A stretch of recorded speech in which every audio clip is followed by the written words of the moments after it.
my top, Tampa Bay, let's roll, it's game day, Rays on the diamond, bolts in the sky, Bucs on the goal line, Bulls ride or die, from the tailgate talk to the bright field glow, you know where to go.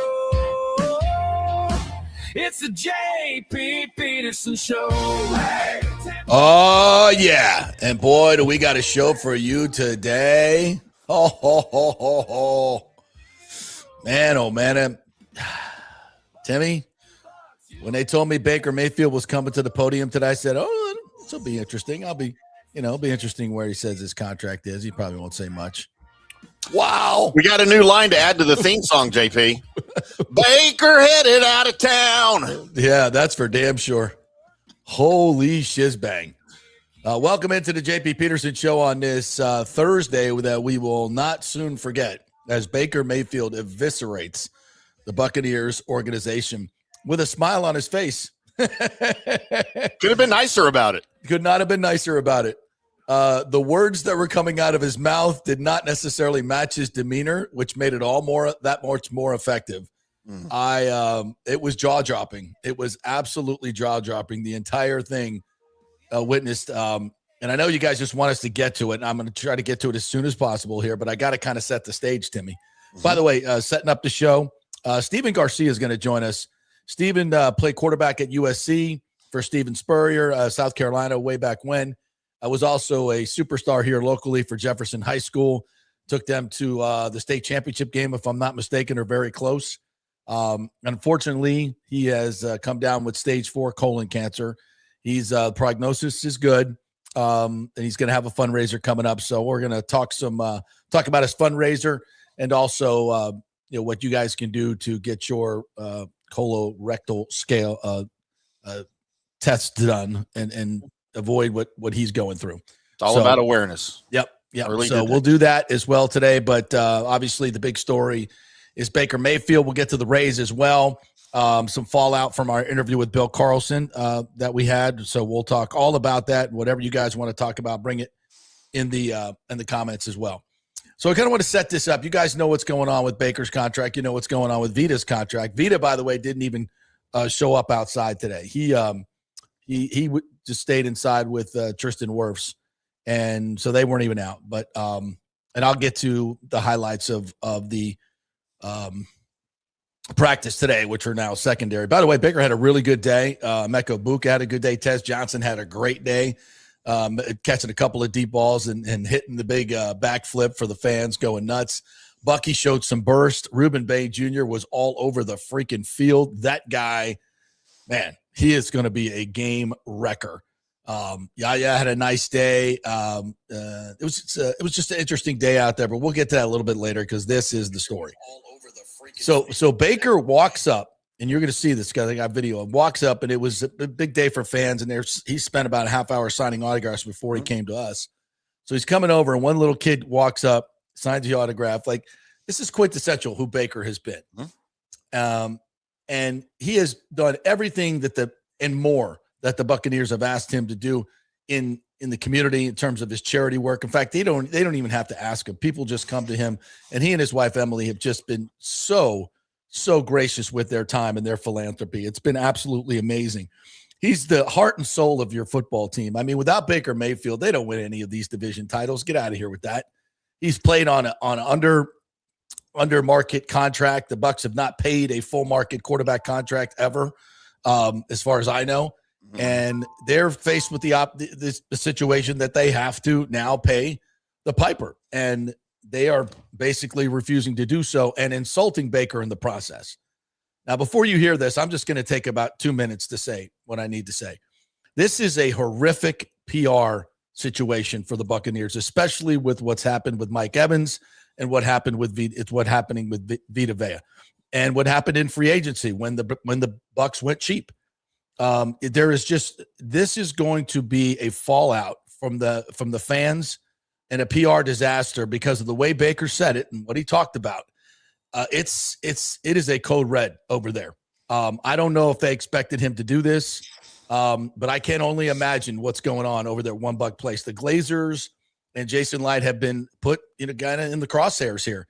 And Baker lays it out. All that he's done on the field, all that he's done away from the field. You could not ask for a better quarterback in this situation. He's as good a fit as you can find in this league for Tampa Bay. And they're basically just saying, whatever, not interested, not insulting him with, according to Baker, with offers. And this is, you have never really had a franchise quarterback. You haven't. Tom Brady was a gift for a few years, but having a franchise quarterback, a guy who wants to be here, wants to live here, wants to be a huge part of this community, and you're basically just spitting in his face. Listen, I think the Glazers have done a hell of a job here in the past 10 to 15 years. So a little bit of a rough start. We know that. There were some dark days, a lost decade, but they have done a tremendous job of getting that Super Bowl and Brady and everything that fell into place and writing a blank check for the Brady years with coaches, players, whatever they wanted. Fantastic job. But what they've done in the past 12 months has been really, really bad, in my opinion. The only good news was the Ruben Bain falling to you. And now the way they're handling this Baker situation is an absolute disaster. And the Vita Vea situation, two of the fan favorites. And you're just cheap. It's not like these guys aren't producing. Sure, is it a little bit of a risk to pay these guys? It's a risk to pay anybody in the NFL. But if you got guys that are performing and want to be here and are the core to your team, you're ripping. I asked Baker this, and you'll hear it. Is this going to reverberate throughout the locker room? And he kind of laughed and said, no, it makes us stronger together. It's almost like he said, it's us against them mentality. The players against the organization. It's bizarre. It's bizarre. And I think this is a horrible misstep by the Buccaneers. And they better write it, because here's the deal. We say here they've got the franchise tag, and that's true. And Baker even mentioned it. He goes, yeah, but with dead money, it's going to be an $80 million cap hit, which basically takes the franchise tag out of play. And what does that mean? And I asked Baker this as well. I said, if the Bucs come to you with your number, will you sign? And he's like, I'm not talking to him. My agent, I don't know. I told him not to, take the call. So Baker can just play out the year. And if he has a hell of a year, and I think he's going to have a hell of a year, he's going to just say, see you guys later. I'm a free agent. And we're going to go what? Go draft who? And develop them like we've done so many times before? Like never?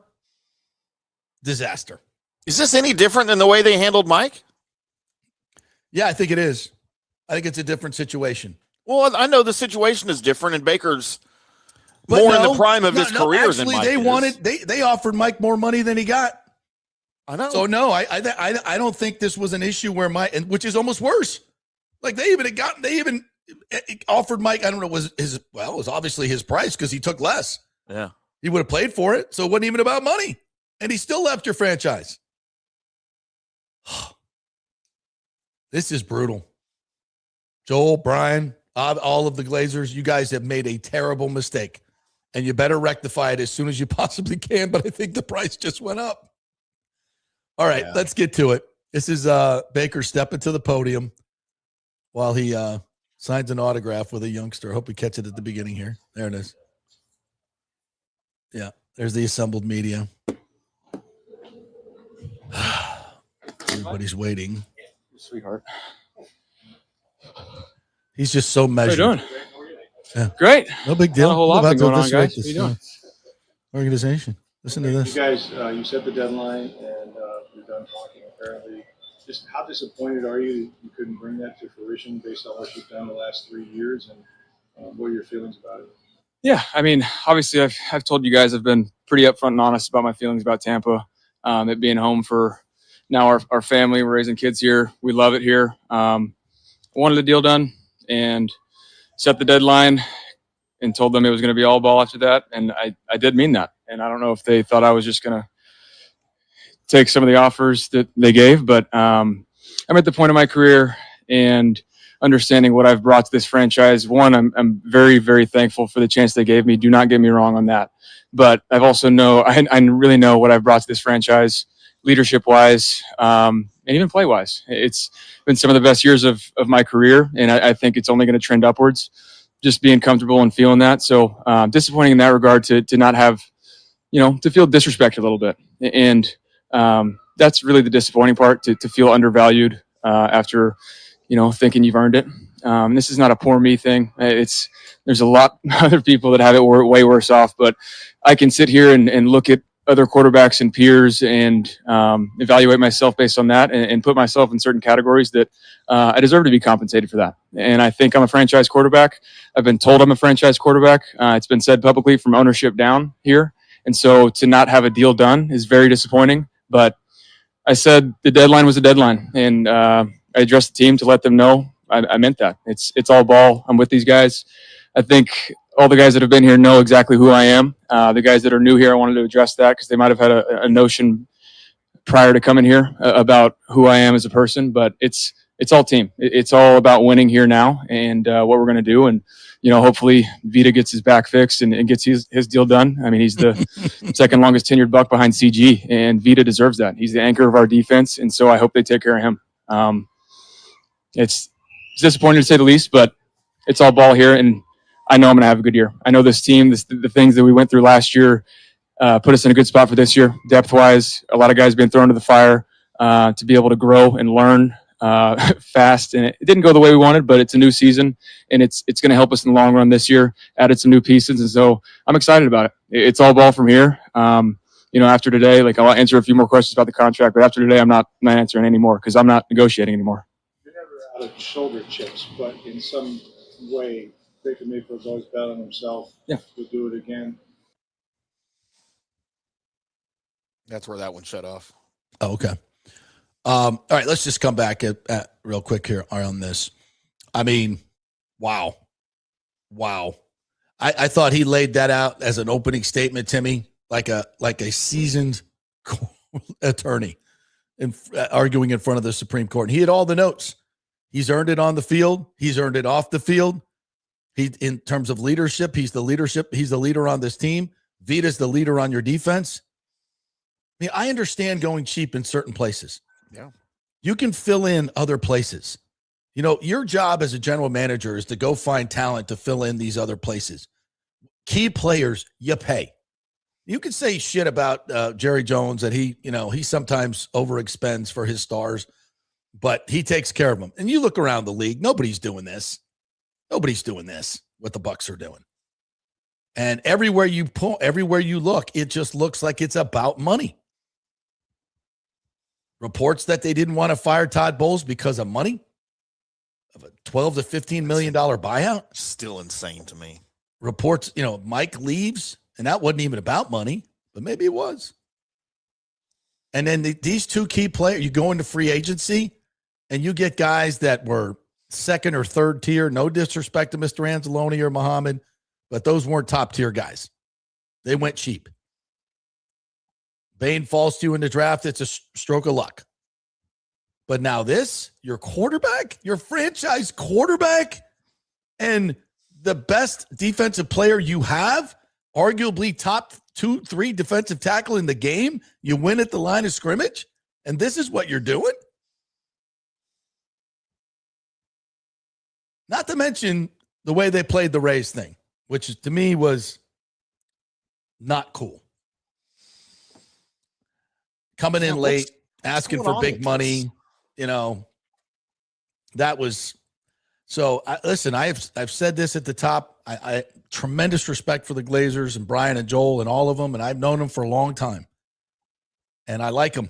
I think they're good people, and I think they've done an incredible job in this community. And if I was advising them, I would say, guys, what are you doing? What are you doing? This is crazy. I know you're having a hard time selling tickets as it is. We all know that. But we're going to gauge fan reaction here in just a little bit, Timmy. I haven't been looking at the comments, but my guess is it's very pro Baker. Yeah, people are going to lose their shit. And as we keep playing these, I think you'll see he just continues to make great point after great point. Let me get to the next one.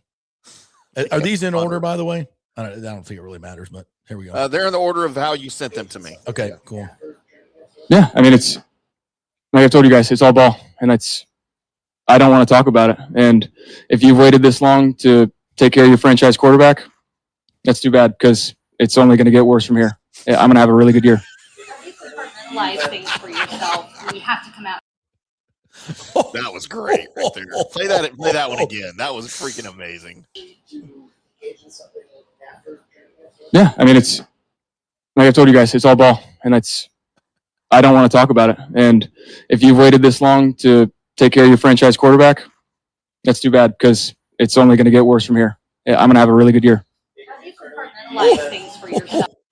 I'm telling you, man. God. Jeremy Fowler was there today from ESPN, and I know he put out something earlier that Baker's done, so he's talked to Baker's team, and I'll be interested to see what the league reaction to this is because I'm telling you, there's got to be teams around the league like, dude, you got your franchise quarterback. That dude's balling for you. Jets, the Cardinals. And you know how many teams like have a franchise quarterback, but to get them to go, they get that dude to go to a charity event or do something is like pulling teeth. Like there's a lot of them. Okay. Let me tell you, around the league, there's a lot of them because they're big stars, man. It's crazy. Baker goes wherever. He's everywhere. He's like, you could not dream of having a better dude to be your team leader in on the field or off the field. And you're just like, no biggie. He's chugging beers at the Lightning game. If he sticks around, whatever. Man, what are you guys doing? You know, this is a business. You know, you have to convince people to pay big, big effing money to come. If I was a suite holder and I've already ponied up all the money and then they're doing this, I would be pissed. I would be really pissed. I've already put up 150 to 200,000, $1 million after all the food and drinks for the year, and you guys can't even pay your franchise quarterback or your best defensive player. Again, we don't know what they're asking for, but knowing Baker Mayfield and knowing Vita Vea, they're not asking for top dollar. They're not. They just want what they're worth. Fair market value. Fair market value. And listen, you get paid how much money in television guarantees every year? It's about equal to your salary cap, $300, $400 million from the league right off the top before you sell a ticket. And you can't pay these guys? This is I'm going to have a hell of a year. That's right. You are. Next. You'll be a Buccaneer. I mean, obviously, yes. But I've been on the other side of the nasty business that is the NFL. And so, I have hope, but expecting and hoping is two different things. And so, I hope so. But all I can control is how I play this year and how the team does this year. And for me, that's wins. Good things happen when the team wins, and the rest should take care of itself. But yeah, I've sat here and watched these guys go through it, even Tristan. And so, talk about the best tackle in the league, only person in NFL history that's been an all-pro at right and left, had to have a hold in training camp to get it done. So, disappointing. You hope they take care of their guys. And but like I said, it's going to be a good year. Like, man, he brought up Tristan Wirfs. So what does that tell you? It's like, yeah, Tristan even was like, what are these guys doing all last year? He's probably the point is they're the players. And I asked Baker this, and hopefully we'll hear this answer. The players and the organization right now are very much at a crossroads. If not, I mean, the entire conversation in that locker room must be like, these guys don't give a rat's ass about us.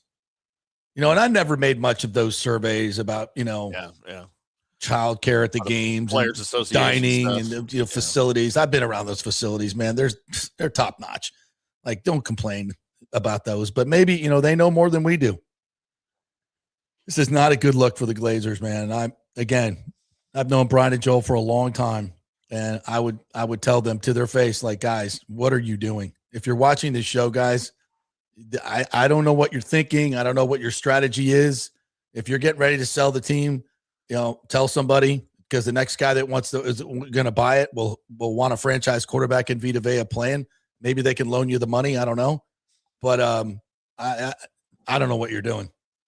In my 30 years of covering your team, I would highly advise you to get this deal done in the next week. whatever he wants. Because from a PR standpoint, you're going to pay for this. It doesn't sound like he will. And I don't like, and I don't like saying, this as my opinion, but you've left me no choice. I mean, I can't come on here and tell everybody, oh yeah, let's see what Baker, we had the franchise tag. Let's see. He's been hurt. Those takes, man, I'm sorry. Those are you want to nitpick about Baker. You can nitpick all you want, but you go find me a better guy. And where are you going to get him? Who are you going to replace him with? Who are you going to go get? Cooper Rush? Oh, he just got taken. Who you got? Are you going to get somebody in the draft? Really? Who are you going to get? Who are you going to get? And you're going to develop him? Even how long is that going to take? Really, really bad idea. You got a guy like this in your camp. He loves this city.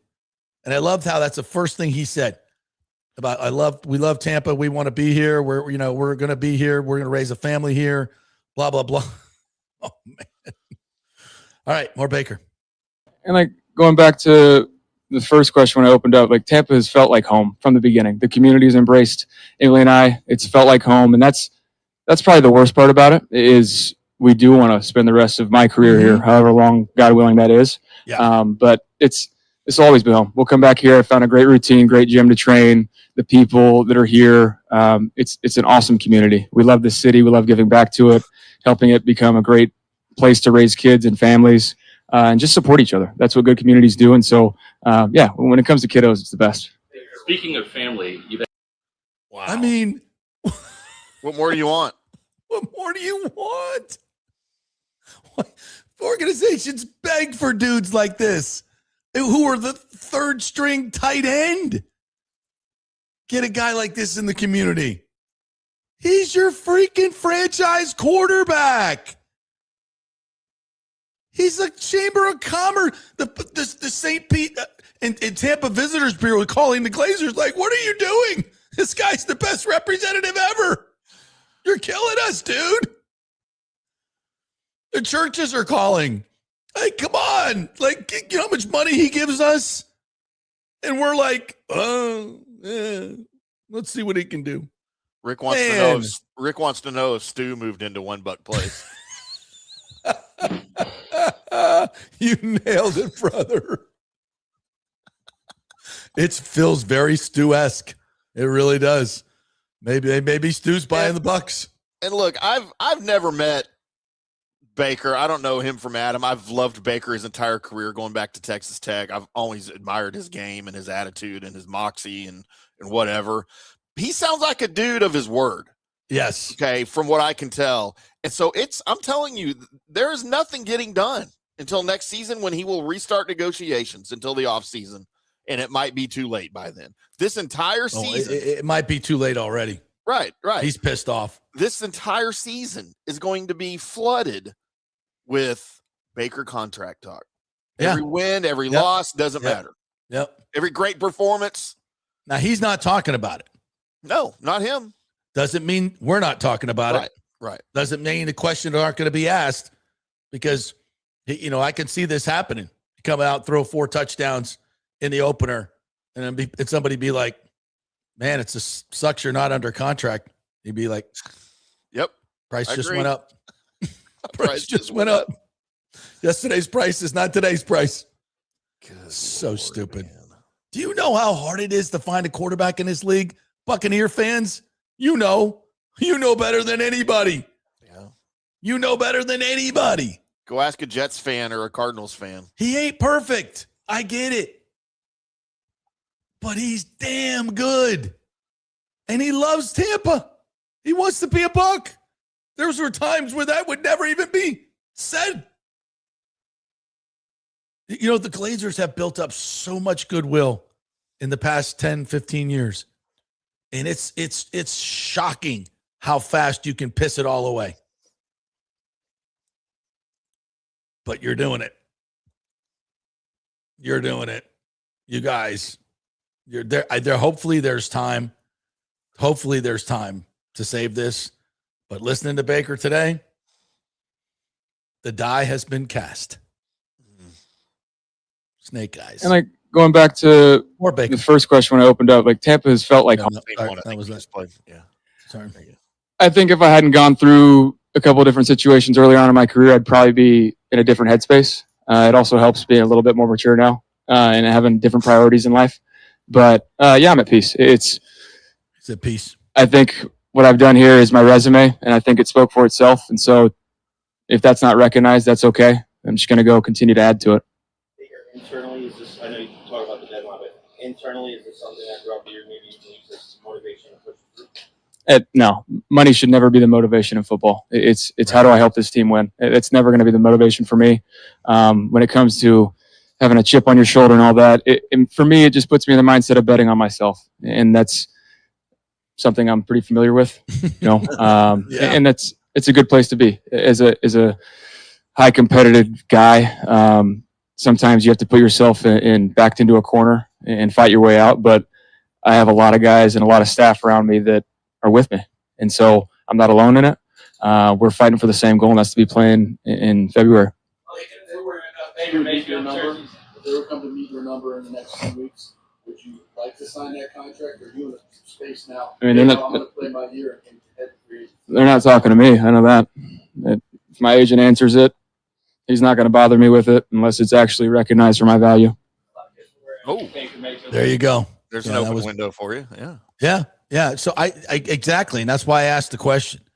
That's why I asked the question, because I wanted to know if there was, is his mindset, listen, you've already fucked me over. So I'm going to play and you can't use the franchise tag. So I'm just going to go. And now it's I'm going to have a great year and he can go. He'll be a free agent. And with $80 million in the franchise tag, you can't use it really. Unless you want to pay him $80 million for 1 year. Stupid. But I think that at least leaves a window open. But, also, it's like, when you get in a fight with your spouse and some things are said, you just can't take back, and they're said in anger, but some things are you just can't take back. They're said and they hurt. And I think he's hurt. I think he's really hurt. And I would be too. At some point, and I was going to ask him this question and phrase it this way, but somebody else kind of asked the same question. So I didn't ask it since it was redundant, as you just heard a reporter ask a question there that was redundant. Yeah. I was going to phrase it like, Bake, you came here and played on a proven contract. You proved it. You got some money, but still below market value. You do every charity event. The ones you're not even asked to do, you do. You've said glowing things about this area in Tampa, how much you love it here. You've said incredible things about the organization. You've balled out. You've given your heart and soul. You play with, so many injuries.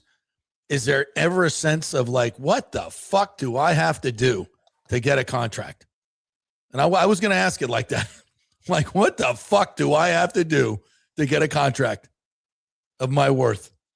Because that's how I would feel. And I think that's what he basically said. I think that's what he said. What the fuck do I have to do around here? Okay, fine. I'm just going to go play my ass off and you can pay me double. Just think about this, Timmy. If they do have a good year and let's just say that somehow, Todd gets better at managing games, because this offense is going to be really good. Yeah. If they stay healthy, this is going to be back to Liam Cohen, fifth best running game in the league, 30 points a game, kicking ass. Baker, and if Baker repeats the numbers or even comes close to what he did with Liam, which was, by the way, I think only 3 quarterbacks had done it, over 4,000 yards or 4,500 yards, 41 touchdowns, 71% completion, like 3 players in the history of the freaking game. He could come close to having another one of those years. What's the price then? You're trying to save money, Buccaneers? What's the price then? 70 million? 80 million? Somebody will pay it. Yeah. And he'll be a free agent. You're going to be competing with everybody else. This is moronic. This is so dumb. Let's hear more from Baker. Presented. Yeah, I mean, to be honest with you, I didn't watch the full series. They sent all the clips of us in it just so I could give the final okay. Apologies to the families with little kiddos because the language on there is actually not very suited for them. It's might be a little angry elf on the field every once in a while. So that's probably the part that I do regret a little bit, but that's the fire on the field, unfortunately, that comes out on TV.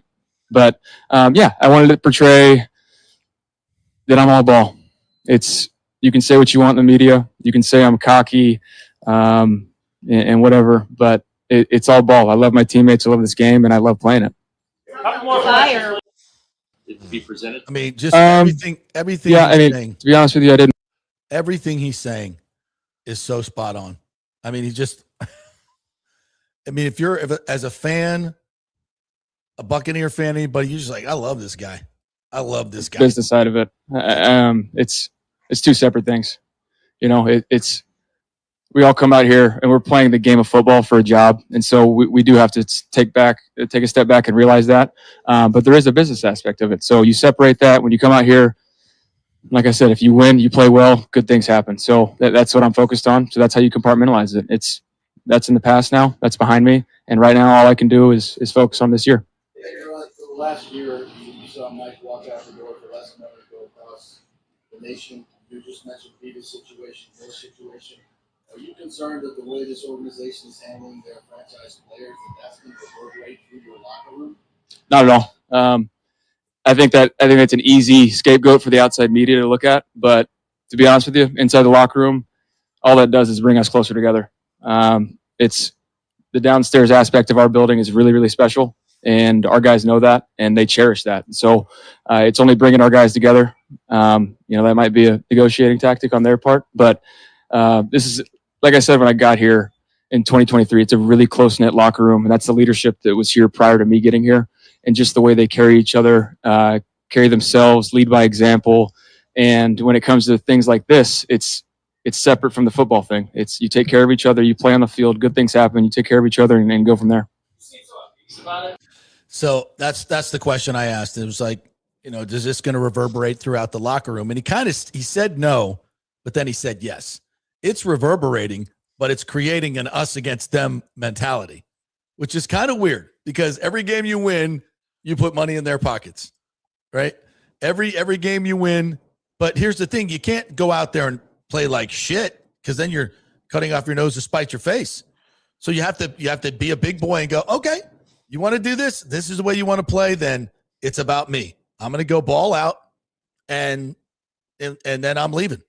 And you had your chance. It's like, the hot girl. It's like, you don't want to put a ring on this finger? Really? Okay. I'm just going to work this runway a little bit here. I'll have plenty of suitors when we're done. I'm a bad motherfucker. And I know my worth. And if you don't want to put a ring on his finger, I'll find somebody who will. Peace out. I don't understand, man. And when you're the guy that's getting the peace out, it hurts. It hurts because you just effed up, and you did. You waited too long. And you effed up. Man. All right, more Baker. This is fun. Fire. Was that I don't think it's fun for the Bucs. Talking back and forth a little bit out there. He had some battles with Favre. He just needs to figure out talking about Warren the Miami green on the Bucs red is a horrible look. It's July. It's not Christmas time. He needs to figure that out. He's trying to declare his loyalties, right? Maybe show Bain some love, and at the same time, he hadn't been here since Bain and Scott showed up. Oh, shots fired at Warren. They kept going, last one. The PR people were like, last one. Let's get him out of here before this bonfire gets any bigger. Goes off the rails. I'm going to play them all. There we go. That was one you just played. All right. So yeah.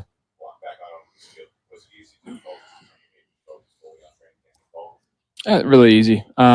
Can you focus with when you're not presented with an offer that's appealing whatsoever? Yeah, it's easy. It's easy to turn the page, but also it's just that time of the year where you're itching to get back on the field. You're itching to see how this team comes together, how the offense comes together in a new system with a new coach, and it's just the exciting time of year that on paper, we got a lot of potential, but it's just potential. And so we know we have to put that all together. So yeah, it's easy to put that in the past when you're coming together with a great group like this. Not appealing whatsoever is what he said. Damn, how lowball was this offer?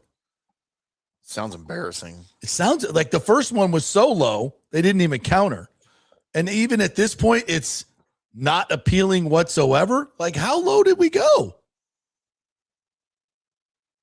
Holy shiz. I mean, there's such a thing as, opening negotiations with a low offer, but there's also such a thing as just absolutely embarrassing yourself with an offer, Which apparently that's what they did. Yeah, yeah.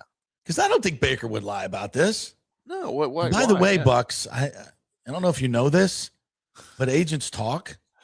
And by the end of the day, we're going to find out what your offer was, and you're going to be even more embarrassed. Cool. What are you doing? All right, last one. Offensive line's healthy now and everything. What's it like to get out there with them and your thoughts? Talking about the offensive line. Yeah. I mean, it's a top 3 unit in the league. Unfortunately, last year they didn't play one snap together, which stinks for me. But for us as a group, for our young guys, it gave them a lot of experience and depth. Like I said, they were thrown into the fire. But when all 5 of those guys are out there rolling, and some of those guys got that experience last year, it's a very freeing feeling to have those guys out there. They're savages up front. They're really good. Their chemistry is unbelievable. They know what we're trying to get done. And when they're on the same page, our offense is just clicking. So it starts with those guys and goes from there. Yep. Thank you. All right. That's all. That is all. So, all right, we're going to take a break, and we'll come back on the other side. I want to get to your comments on Baker's situation. We'll get to the Rays and all that stuff as well. So we got lots to get to. Thank you guys for jumping in here. Man, this is going to be very interesting to see how this reverberates throughout the league. I bet there's probably people calling Jason Light said, hey, you want to trade Baker and Vita Vea? We'll put a package together. We'll take both of them. Good God. Hey, we're brought to you by the great folks at Pitch Roofing. Pitch Roofing, great folks over there. They are they get 5 stars from all of their clients. They're going to educate you as to how this deal works. You just call them, you get the free estimate. They'll come out to your house, or they'll do it remotely as well. They can do satellite images of your roof, but I suggest you just have them come on out. They're great folks. They can look at your roof, inspect it, tell you how much life you got left on it, get a very accurate number. And then they'll kind of educate you on how it works and how not to get ripped off by people coming to knock on your door telling you insurance is going to pay for everything. Doesn't work that way. And get on their preferred client list. So if something happens and there's tons of blue tarps around and everybody's waiting for a roofer, you'll be on the preferred client list. That's important too. PitchRoofing.com. Back in 3. Pitch Roofing believes giving back is part of doing business the right way. That's why they proudly offer exclusive discounts to those who gave the most to our communities, including veterans, first responders, seniors, and teachers. And for listeners of the JP Peterson Show, there's even more good news. Pitch Roofing is now offering a special discount just for fans of the show. With so many roofing companies coming and going in Florida, it's important to choose a contractor you can count on long after the job is done, especially when it comes to honoring your warranty. Pitch Roofing is built for the long haul with a reputation for quality, transparency, and standing behind their work. Whether it's a repair or a full replacement, their team delivers honest guidance, quality workmanship, and no high-pressure sales. Call 727-67-PITCH, 727-677-4824, or visit pitchroofing.com to schedule a free estimate. Pitch Roofing, roofing done right. Big thanks to Italiano Insurance, the great folks over there. They will soon be part of Gallagher Insurance. A little name change, but same great folks, same great customer service you've known for over 65 years. They do all the work. You save all the money. ItalianoInsurance.com at 813-877-7799. Hey, guys, you already know that Riveters is the best sports bar in all of Tampa Bay, but now it gets even better for Rays baseball season. During all Rays games, check this out, $6 Tito's, $6 Jack, $6 margaritas, all during Rays games. Are you kidding me? And that's always a great pour from the great bartenders at Riveters. Great service, great food, everything is fresh, nothing is frozen. And let me tell you, if you want baseball and wings, you will not find any better than Riveters. Their sauces, like the blue cheese and the ranch, and everything is handmade, and the wings are big and they're perfect. Wings, baseball, Rays, Riveters. It all comes together during baseball season. Once again, in addition to all the great food and service you get, $6 Tito's, $6 Jacks, $6 margaritas. It's time to celebrate. Baseball season is back, and celebrate at Riveters. You know where it is, right there on Dale Mabry, just north of 275, just south of the stadium. See you there at Riveters.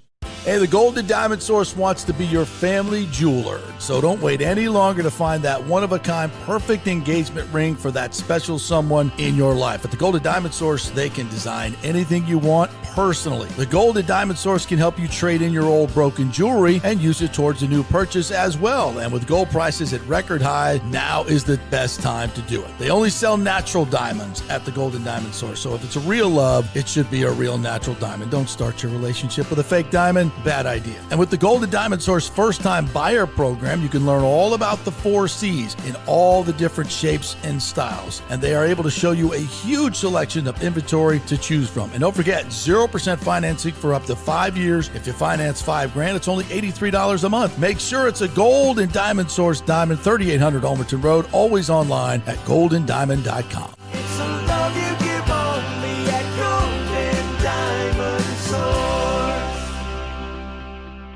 Hey, JP here for Genesis of Tampa and the Murphy Auto Group.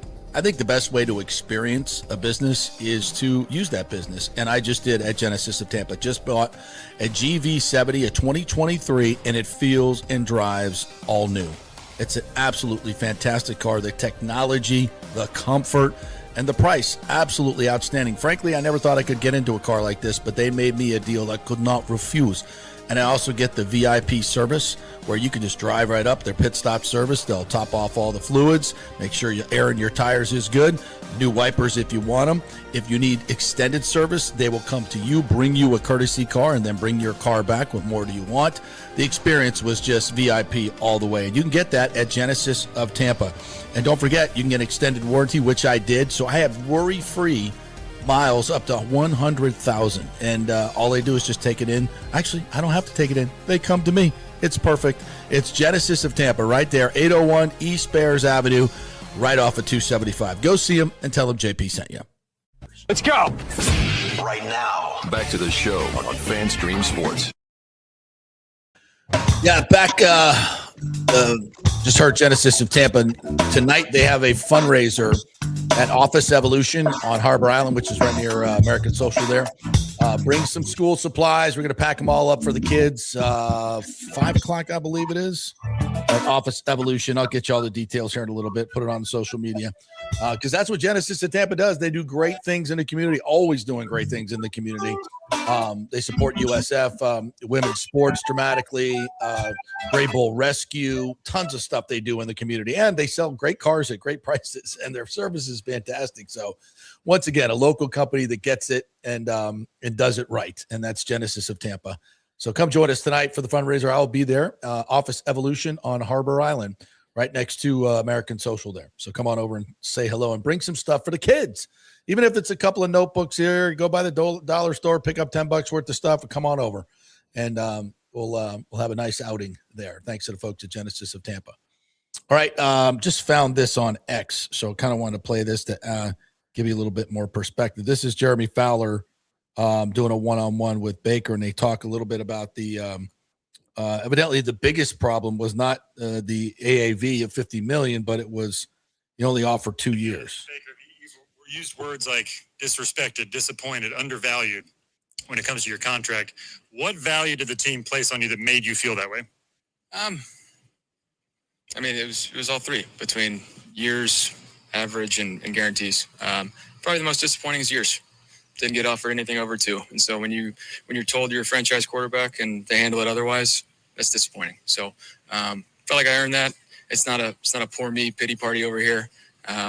It is what it is. And so that's why I said the deadline was training camp. Focus on the team, focus on getting better and trying to give this team a better chance to win a Super Bowl. What was the reasoning for that? For the deadline? Well, for the number of years, or just Number of years. metrics that weren't there for. I don't know. I don't know why wasn't there. So I can't give an explanation. Yeah, you've said you're a franchise quarterback. You've shown that. Ask Jason. Do you believe, and did you make a stance that you belong in that top 10 range, $50+ million? That's sort of the market and where you are. Yeah, and I told them, I said it publicly, I was never trying to reset the market. I know where I fit in on that. I'm not over realistic on that, but it's also, I know just to be compensated, put in that category, and salary cap keeps going up. The guys that are going to re-sign next year, it's going to look a lot different. So Yeah, $70 million. At the end of the day, it'd probably be still right about top 15 next year this time. And Second tier money. It's unfortunate they failed to recognize that. How far away were they from that range? Pretty far. Yeah. Did you consider a holdout, just considering the incredible leverage a established starting quarterback would have? No, because I know I got a bad taste in my mouth from last year, and I know the potential that this group has.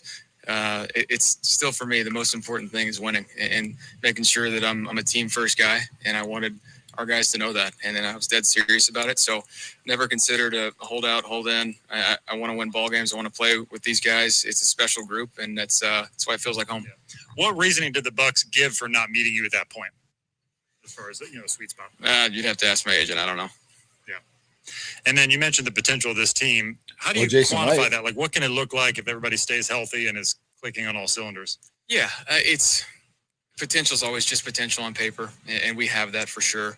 Last year, kind of fighting an uphill battle. None of our starting 5 offensive linemen on paper not once played a snap together, so it's hard to win in this league without those big boys. But we went through a lot of that, and we had a lot of guys play that probably weren't supposed to. So we have depth up front, got depth in the defensive line, some new additions, and so I'm excited about that. Yeah.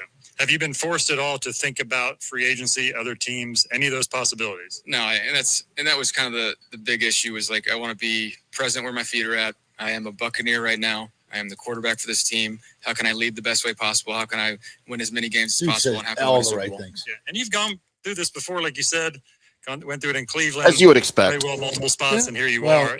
How have you processed what that means and why that I just, I've seen guys get bitter. Sure. And then it's all about me. A lot of them are not team guys. I don't know if a lot of guys would be like, oh, I'm just going to go ball out. They just,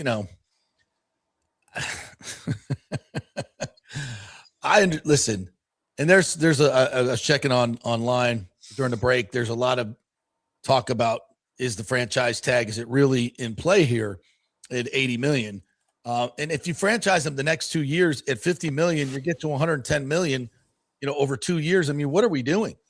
And what you're saying is basically, we're afraid the way you play, you're going to get hurt, and that's part of it. But you can't do contracts like that, especially with your starting quarterback.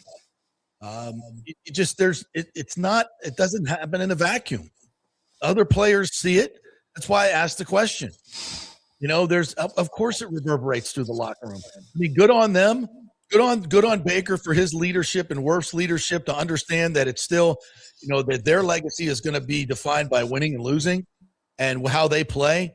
And just to go out there and put a shit sandwich out there because you hate the owners and you're not getting paid, that's immature. It's unprofessional. But it's also, I think, unprofessional for an organization to count on that. Oh, you guys know Baker's going to ball out. He is, because he has to get more money. But it's like, that. And you're using it to basically say, we're going to take our insurance against you getting hurt. We're not going to guarantee you your money. And guess what? If Baker goes out there and blows out his knee, then this is it. He's not getting a big deal. And this is why these guys get pissed off. He's going to go out there and lay it on the line because he doesn't know how to play any other way. And you're almost taking advantage of that. Instead of thanking him for it and showing and acknowledging that he puts it all on the field for you guys. And not all players do that. See Cam Newton Super Bowl. You're just like spitting in his face. And it's not the way to run a big time NFL team. You look cheap as hell. And other players see this. That hasn't been your reputation to this point for the last 10 to 15 years. I know it was earlier when you went through the Man U thing. You were cheap. We know that. But you did everything you had to do during the Brady years, and you've rebuilt your image in this marketplace, and this is going to set you back. This is going to set you back big time. And again, 2 years. 2 years. This is a 5-year. Everybody else in the league is doing this as a 5-year deal. And 4 of it's guaranteed at 170, 180, in my opinion. And you're not. You're not. And that's disappointing. All right, let's get to I want to get to, and Timmy, if you see anything in the comments, Baker so much related, let's throw, you just go ahead and throw them up when you see them. Alejandro, who I saw, this is Chris Cole. Alejandro. Yeah. Said, I'm going to be the Rays game as well, so I will keep you Peterman's updated on everything that is happening in real time. The Rangers made the first big trade last night. That's right. Got O'Hoppe and Silseth. So, Chris Cole says, afternoon, everyone. I believe that this is about years, not money, but the Glazers need to get their head out of their asses and start paying their players more than they deserve.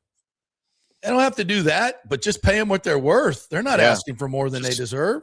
Fair market value. Fair market value. And I'm telling you that Vita Vea and Baker Mayfield are not money guys. They'll take less than what other teams will pay. You'll get a hometown discount, and that's still not good enough. What are we doing? I'm going to bypass the Rays stuff here. Sorry, we'll get to the Rays in a little bit, guys. Nope. Where's the Glazer stuff? Here we go. Michael LaRue says, great franchises don't make their franchise quarterback play out the final years of his contract. I don't understand what the leadership at One Buck Place is doing. What exactly is their reasoning or goal here?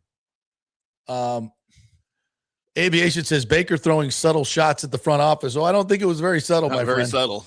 I don't think it was subtle at all. It was subtle in the way it was presented with a smile on his face, but it wasn't subtle in text and certainly in what he said. Boo Shiesty says, we wouldn't be dealing with any of these issues if Malcolm was still in charge. I don't know if you can prove that. Rick Stroud told Rich Eisen yesterday, says Rick, that the Glazers have sticker shock from the quarterback prices. That's terrible ownership. Stop making movies and get this team right. Listen, I want to say I get it, but I don't. You can have sticker shock if you're a fan. Okay? If you're an owner of a team, this is business. This is what guys in your league are getting paid. Sticker shock is not something you're allowed to have. I get sticker shock every time I see how much money these teams make. That's what I get. I get sticker shock. You ain't going to lose money. You're not losing money. Like, you got plenty of money. These are not, you're getting plenty of money from the NFL. If you got sticker shock, look at the check you're getting from the NFL. That gives me sticker shock. Yeah, that's not an excuse for teams. It's ridiculous. If that's what this is, that's unprofessional and immature. That's what that is. Really. And you were unprepared to run an NFL franchise. Yeah. And he, Rick brings up a good point because, as we've said, they've never had to pay one. Brady gave him a deal, $25 million a year. Jameis was on a rookie contract. Baker's played for less money. They've never had to pay a big money. So it's time. Listen, when you have a franchise quarterback, you got to pay him. It's not like the salary cap's $200 million anymore either. Come on now. JP, I know it's a different ownership group, vastly different ownership group, but this has feelings of Doug Williams. Oh God, yes. Right? Well, that was heavily tinged with racism as right. well. That's why I prefaced it with. But it does. But it has that whole like we finally got our franchise quarterback, and you're not going to pay him. Like, and what Doug wanted was well below market value. Doug walked for what, $200,000, right? Wasn't that the difference? Yeah. But that was a lot of money back then. Well, it was, but still money now. If Baker Mayfield does not get a contract in Tampa, says Nathan Elliott, he will be with the Los Angeles Rams in 2027. Remember that you heard it from me first. I think you're a little late on that, buddy, but I think you're right. But they have Ty Simpson. They'll trade him. If they can get Baker Mayfield. Yeah. If Sean McVay wants the guy and you don't, you're wrong. I think the Glazers are underestimating the reaction that this is going to get. Or that it's already gotten. Like, did they anticipate the backlash already? They should have. Yeah. All right. Aviation says, just thinking out loud, haven't the Glazers traditionally made their guys play on the final year of their contracts? Yeah. Yeah. And that's not cool. It's not cool. That's not how you treat these guys. If you're doing it like the correct way, like a class organization. Yeah. Today Be Fit says, sounds like the Bucs know that Todd isn't coming back and bringing in a new coach next year. That coach is going to want his own pick of quarterback. The Bucs obviously don't see Baker like you do. I think that's short-sighted and dumb. Listen, if I have a coach and who I think I'm bringing in and they don't want Baker Mayfield, then you're not picking the right coach. You're not picking the right coach. Baker Mayfield on a longer-term deal here is an attraction for a head coach. That's what would make that job appealing to a lot of guys. Oh, crap, you guys got Baker for the next 3 years? Hell yeah, I'm in. You think Mike Tomlin wants to come here when he said, we don't have a quarterback? We're gonna draft one. What? And I got news for you. But the Baker Revenge Tour is not winning 4 games unless he gets injured. The Baker Revenge Tour is going to be at least 9-10 wins, probably more, if this defense can show up. And then you're picking 20th, 25th. Good luck getting a quarterback. Good luck. Then what are you going to do? Go sign Malik Willis? Oh, wait, he's already gone. Or someone like him? You don't want him anyway. I know. I mean, what are you doing? Ryan says, preach, JP, a 2-year deal. This ownership is a joke. John Hill says, Bucs need a hamstring injury prevention specialist. It's called stretching and hydration, besides an ownership advisor. Boo Shiesty says, Baker's about to get paid next offseason. He's like, I'm going to have a really good year. So dumb. Chris Cole said they offered him 2 years and he needs 3 or 4. Yeah. He's earned it. He's earned it. Danny says, good afternoon, gentlemen, from Tampa International Airport, where I'm delayed in my route to Baltimore. Good luck with that. Nice. So is Baker Mayfield. He's delayed on his route to Los Angeles. Rick says, hey, Nathan, stop yelling. Besides, we've been saying that since last season. Yep. TJC 22 said, told you yesterday, blame your cheap ass owner. Ryan says there's a reason the NFLPA scores are almost dead last. I don't put any stock in those, but maybe I don't either, but maybe I'm going to start. Rathel Gordon says, agree, pay Bakers. Are the Bucs like the Tampa Bay Rays cheap? Maybe. Chris Cole said Glazers need to sell the team. I know Jeff Bezos would like to buy the team, and I bet Bezos would pay Baker Mayfield and Vita Vea. But think about the guys. And I know many of the sweet holders. I haven't gained their opinions just yet, but I'll bring them to you tomorrow. And those are your biggest customers. Hey, if I'm a sponsor of this team, and I'm paying millions and millions of dollars, one of their big key sponsors, and you're telling me this is what you're doing with your franchise quarterback and your best defensive player, I want my money back. TJC says, to be clear, this is not a light problem. This is an ownership problem. I agree with that. Just no inside information, but I believe this is coming from ownership. I do too. I would agree with that. Nathan Stout says they need to pay Mayfield. It says it sets a terrible precedent for team culture and even worse for top talent wanting to come to Tampa Bay. 100%, Nathan. Agree. John Thiel says Baker's gone next year. Yeah, and you may not be able to stop it now. Nathan says, when you tell someone they need to prove it after 3 successful seasons with a bottom 5 coach who Tom Brady had his only losing season with in 23 years, it's a sign of terrible ownership. Again, I like the Glazers, but I think they're making a terrible mistake here. Terrible mistake. TJC says they tried with Mayfield, but they have not tried with Vea. That's why Vea is also pissed. Yeah. John Thiel says deciding to retain Bowles set the stage to this complete dumpster fire, starting with Mike Evans. I do not disagree with that. Offered him a 2-year deal. Slap in the face. Agree. Chris Cole says that you guys keep blaming Bowles and he can only do what he can do with what he's got on that roster. Our roster is good enough. I'm going to disagree with you there, partner. And again, the Glazers are the one that kept Todd. It's not, quote, Todd's fault. It's his ownership. Yeah. T. Knowles says, love you, Baker, but you were 2-7 in the last 9 games and only 2 picks in the first 8 games, 9 in the last 9. The Glazers want him to put up or shut up. 2 first-round playoff losses. I like Bake, but damn. Okay, T. Knowles. Come on. Bro, did you watch the games? It's a bad take. Did you watch the games? You can throw numbers out there all you want.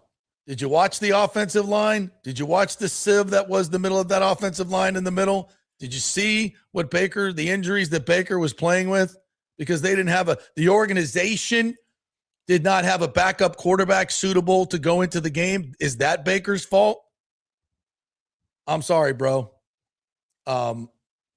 If you watch the game, you can cherry pick numbers, but go watch the games like we did. And by the way, 6-2, that was all Baker. That was all Baker. Yeah. Let me do one more here. From Bucks Basement said, Baker said it's best, and it's very simple. This is 1,000% on the Glazers when they decided that a head coach that went 2-7 down the stretch was not held accountable. No more Hakuna Matata BS. All right, we'll get to more of your hey, comments. JP, real quick, before you go to break, and I got to bow out here at the top of the hour. A quick Rays update, since I won't be on the other side to talk about it. There's a no-hit watch at the Trop today. Who's getting no hit? Well, it ain't the Rays. They got no hit for 8 innings last night, but they got 3 in the first. You got 3 in the first. Yeah, you throw that first inning out, and it's gravy, right? But no hit through 3. It's only through 3. Rays up 1-0. Cole Winn, of course, got the start, and he has now been replaced by Marco Gonzalez in the second, which was the plan all along. They're doing like the opener, that whole philosophy. They pulled Evaldi. I was really looking forward to Evaldi and McClanahan, but they pulled Evaldi because they want him to start the opening game of the Astros series. Makes sense. Which, of course, is it's a much more important series for the Rangers. They lead the Astros by 1 game in the West, and if they can sweep the Astros, they will win the tiebreaker with the Astros for the division, which is important. So very important. That's what's going on right now. I'm sure you guys have much more to talk about. All right, cool. Thank you for that update. Appreciate it. We'll be watching that. All right, more Baker, more Rays, and Steven Garcia coming up next. Longtime Jefferson High School superstar. Played at South Carolina for Steve Spurrier, and he's got a big fundraiser coming up. We'll chat with him when we come back. We're brought to you by Third Generation Plumbing. They also do AC.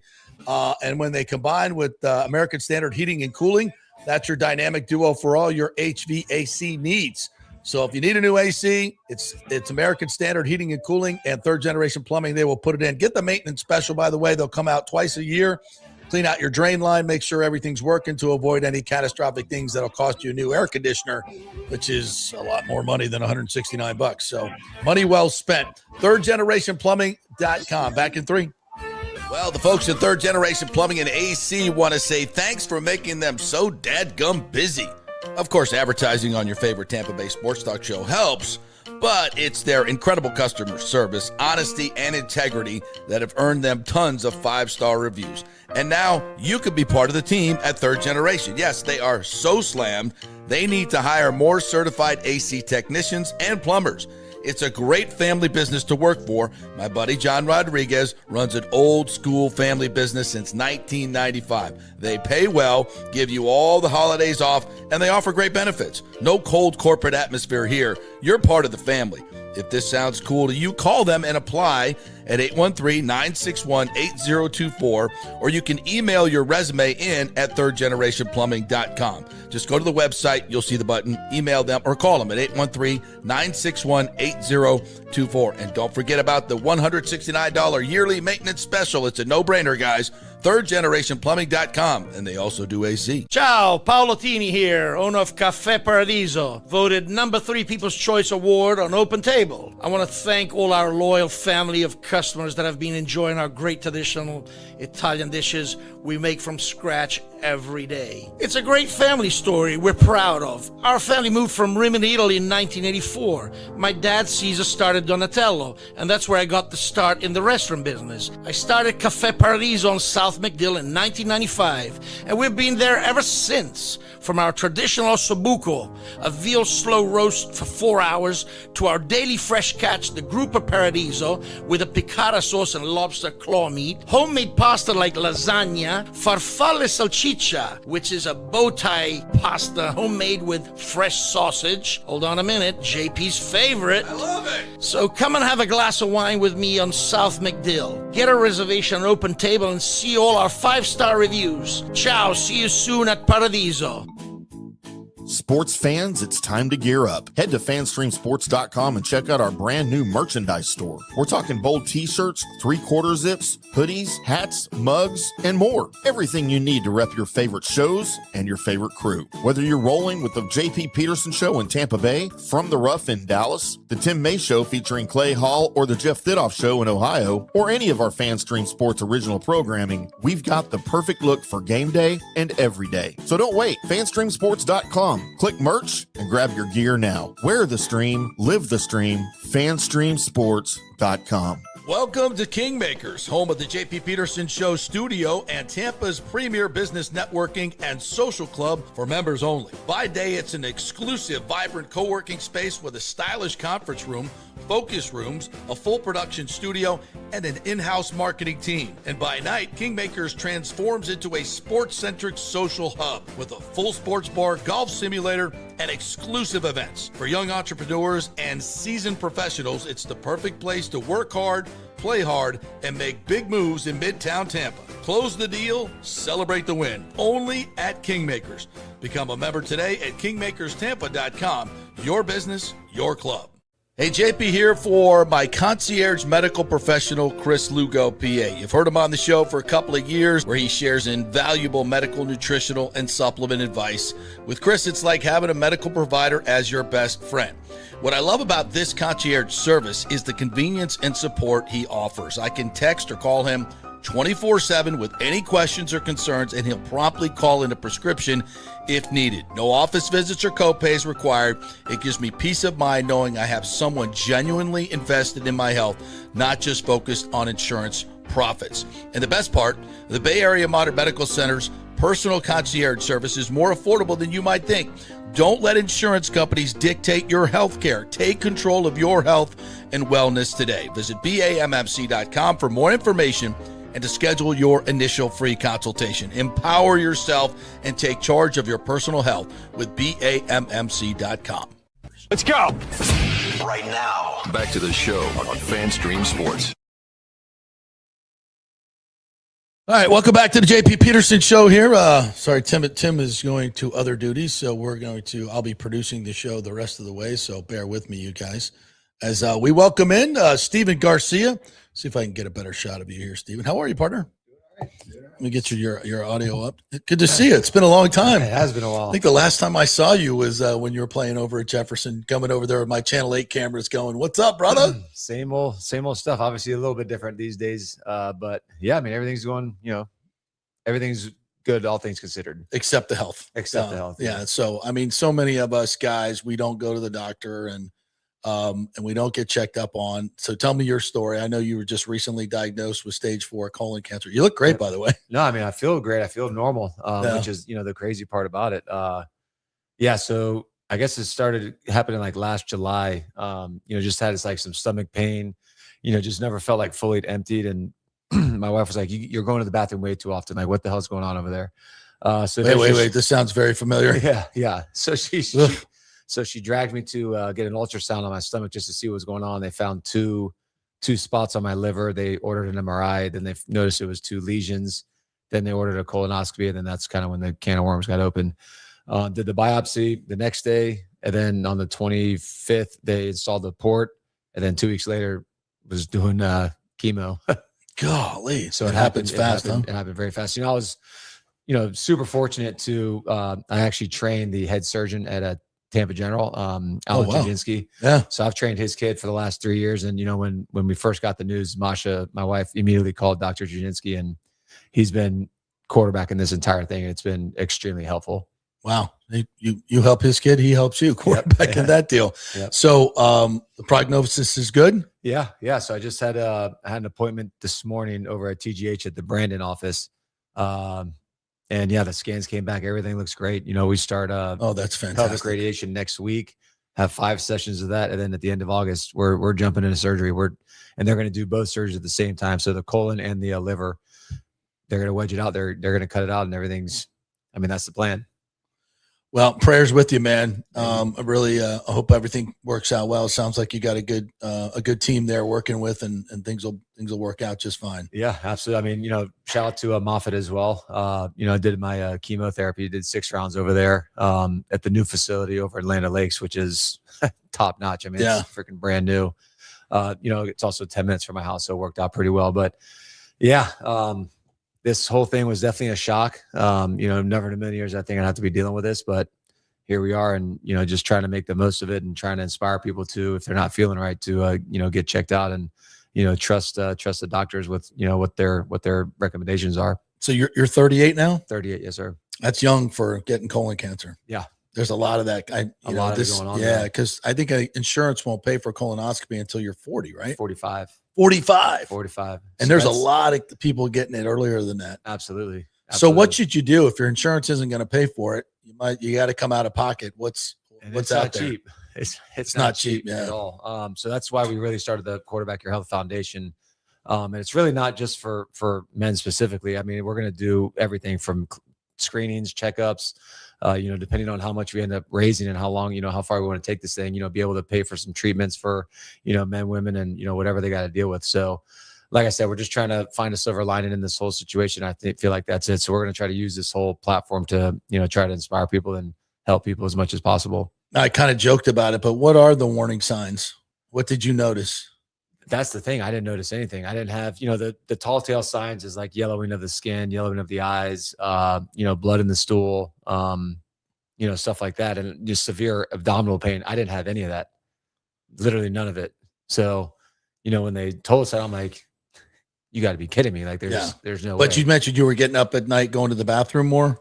Yeah. Was that more? And it was like, kind of, not to get too graphic, but it was like inconsistent stools. Like you can get graphic on this show. Yeah, it's fine. Sometimes it was, normal. Other times it would be pebble-like. Other times, pencil thin. So, just kind of inconsistent and just often. And, I would have some sporadic stomach pain in my lower left side. But other than that, I was like, maybe it's just a stomach bag. Something insignificant. So go get checked out. Absolutely. Go to your doctor and get checked out and see what they'll pay for. Your insurance. Good luck. Insurance, it's a terrible situation. I can go down that rabbit hole for a while. This whole situation has opened up my eyes to, the corruption of the healthcare system. And it's awful. Now you can talk about it. Feel free. No, it's insane. What kind of issues have you run into? They don't want to cover certain things. They don't want to do this. You're not allowed to do this. You can't do this. We'll do cover that. It's just all sorts of different. Who's stuff. your insurance company? Humana right now. Humana. Well, they're all bad. So. They're all bad. My older brother said he went to go to colonoscopy. He owns his own business, so he doesn't have health insurance. They said they wanted $16,000 for the colonoscopy. Jesus Christ. Yeah. Yeah, and having insurance now is almost a choice. It's just people just can't afford it. No, and they've got to fix the healthcare. But don't worry, Congress doesn't fix anything. Yeah. We'll be fine. Absolutely. No, because if they fix it, then somebody gets credit for it. 100%. And they don't want anybody to get credit because then you might vote for those people that were actually fixing things. So then they just do nothing, which is great for the people. While we just sit here and suffer. No, thank you. The whole thing sucks, man. It really does. And I'm sorry to hear that because it's bad enough you get fucking stage 4 cancer and it comes out and then you go to an insurance company and you're hoping for a little bit of compassion and coverage, and that ain't happening. No, shit. That ain't happening. Shit, no, absolutely not. It's and then you go to the hospital and you see Cheetos, you see Coca-Cola, you see all these shit that we shouldn't be putting in our bodies. That's what they're giving the patients at the hospital. I'm just like, what are we doing? And so I say something to my parents and my family, and they're like, yeah, they're not trying to cure you. They're trying to keep you on the freaking on the wheel. Yeah. Yeah. My doctor told me, he said, the great Dr. Lugo, who advertises on our show, said, whatever you do, stay out of the hospital. They'll kill you. And he's not joking. And I feel like that's another, reason why, men in particular don't want to go to the hospital. Yeah. That's the reason I didn't want to go. Yeah. It's if I go, they're going to find something wrong. And then it's going to be, I'm in the hamster wheel again. And I have no interest in doing that. But that being said, sometimes it's better not to know. I don't know. I hate to say that because people do need to get screened and catch it early because that makes a difference, right? 100%. When it comes to your treatment. But that's the crazy thing. It's like, everybody's like, and you just mentioned, you're like, oh, you look fine. You look great. It's like, I feel fine. I feel normal. Your eyes are bright. You look great. The hardest part about, to make light of this whole situation, the hardest part is not being able to drink a beer. Yeah, that sucks. That sucks. The chemo, I'm thinning on the top of my head a little bit, and it's taking a little bit longer for my beard to grow in after shaving. But not being able to drink a beer after a workout or just on the beach has been brutal. That's the worst part, probably. Well, listen, man, we hope you get better, and we're praying for you. It sounds like you got a good team. So now tell us a little bit about the fundraiser before we get to the fun stuff. Yeah. So we're, like I said, the first guy that ever trained, his dad is an attorney, and, he came up with the slogan, quarterback your health, which I thought was freaking awesome. So he applied for the trademark. He applied for the 501c3. We finally got approval for that. He built out the website. So we're doing the quarterbackyourhealth.com, quarterback.org. Some Okay. freaking asshole over in Rocky Point actually bought quarterbackyourhealth.com in, I think, June. After I started posting about it on Facebook and Twitter and Instagram, and it kind of blew up. It's just, that's a whole, it's just crazy. It's one thing after another. People are awesome. But yeah, so we're, the Quarterback Your Health, we're the first inaugural event, gala, fundraiser, whatever you want to call it, is August 21st over at the Hilton Garden Inn on 54 in the Veterans. Okay. So we'll get all that information out on social media so you guys can participate, and go to the website, quarterbackyourhealth.org. You'll find out all the information there. I'm going to have Coach Spurrier coming down. Is he? Coach Gruden's coming. Oh, fantastic. I think Martine Grammatica, Mike Allstott, working on a few former players, former teammates of mine, Melvin Ingram, maybe Stephon Gilmore. Nice. So, yeah, it should be a fun little event.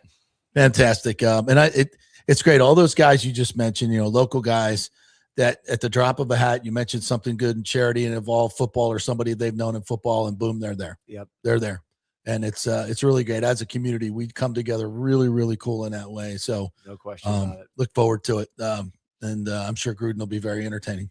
He always is. I like to get the two of you together for sure. I've known him for a long time. He was close friends with my uncle, who was the president of Pepin Distribution. And he was one of my dad's clients for a long time. So I've known John for forever. And I just got done doing a have you ever worked with him? Yeah, I did this past off season. Diego Pavia and Joe Pazanski were down here in Tampa doing their combine and prep and all that stuff. So at least once a week, we would go to Gruden's Fired Football Coaches of America office. Oh yeah, over in Lutz, which again is 10 minutes from my house. So 6 o'clock in the morning, we're over there watching film, and he's out there just cussing people out. He is who he is, and he is not high energy for shit, man. I freaking love it. That's what's great about Barstool. It's such a good platform for him because he could just be himself. Oh yeah. Monday Night Football was great, but that wasn't quintessential Gruden. No. Like Barstool, he can really let it fly. Absolutely. He let it fly. That's definitely one of their better hires. It's good. Yeah. That's like, don't go back to coaching, coach. What you're doing now is so much more fun for us. I know you want to coach, but this is way more fun for us. No doubt. So please stay there. So that'd be nice to have him there. So talk a little bit. I remember covering you at Jefferson, and it's my recollection that Jefferson wasn't very good for a long, long time. Then you and some guys came along. That team, what year was that? So that was 2007. So they went to the state finals in 2005, but prior with the Bubba Caldwell. Yes. Yeah. Yeah. You know, he really brought Jefferson from the ashes. That's right. Bubba Caldwell. Yeah. Right. It's about when Channel 8 was covering high school football. Yeah. Every one of your games. All right. Continue. Yeah. So, you know, after that, I saw Jefferson, competing for state championships, making the playoffs. I was like, oh, shit. And then Coach Fenton was one of my dad's high school buddies. So, he was the offensive coordinator there. And I'm like, this could be pretty cool. So decided to go there and had a freaking blast, man. I loved every single minute of my high school, career over there. How far did you guys get? We went to the state finals my sophomore year. The state championship game? Yep. Yeah, I thought I remembered Jacksonville Bulls, and they wow. beat our ass. We scored on our opening drive. We're like, man, we're about to win state. We're about to beat the shit out of these guys. Yeah, and they rolled up 42 unanswered on us. How many D1 players did they have that year? A lot. Yeah. I mean, they're pumping guys out every single year. No, it's crazy. My son was playing for Cambridge Christian, when I think it was 1A at that particular time, and they got to the state championship game, and we went to Jacksonville University Christian, which, like Bowles, is just a freaking private school factory, and they rolled out like 12 D1 players. I'm like, we had like 4 or 5 for a single A school, not bad, but I was like, ooh. What year was that? That was 2017, I think.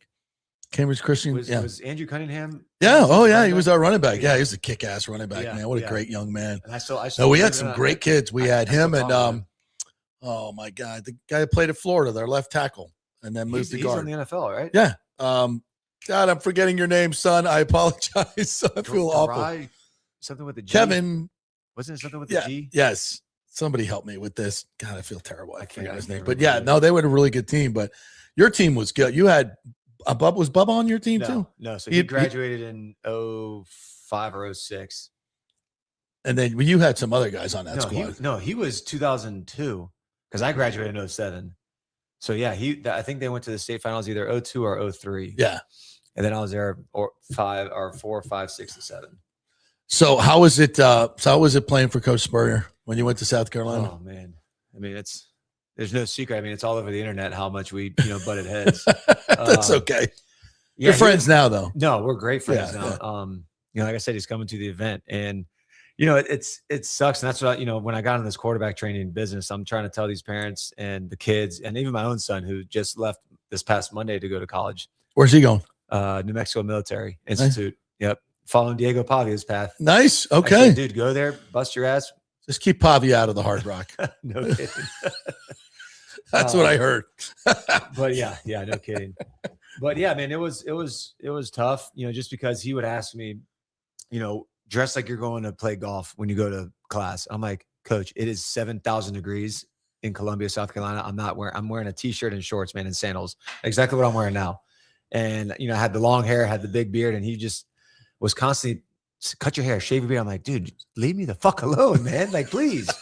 Like, let's focus on football. And even the offensive coordinator and the quarterback coach are like, was that GA? Yeah. GA Mangus? He's like, I don't care what you look like, man. As long as you can play, like, I don't give a shit. But I'm not the head coach. The head ball coach wants you to shave. Just shave your fucking beard. Yeah.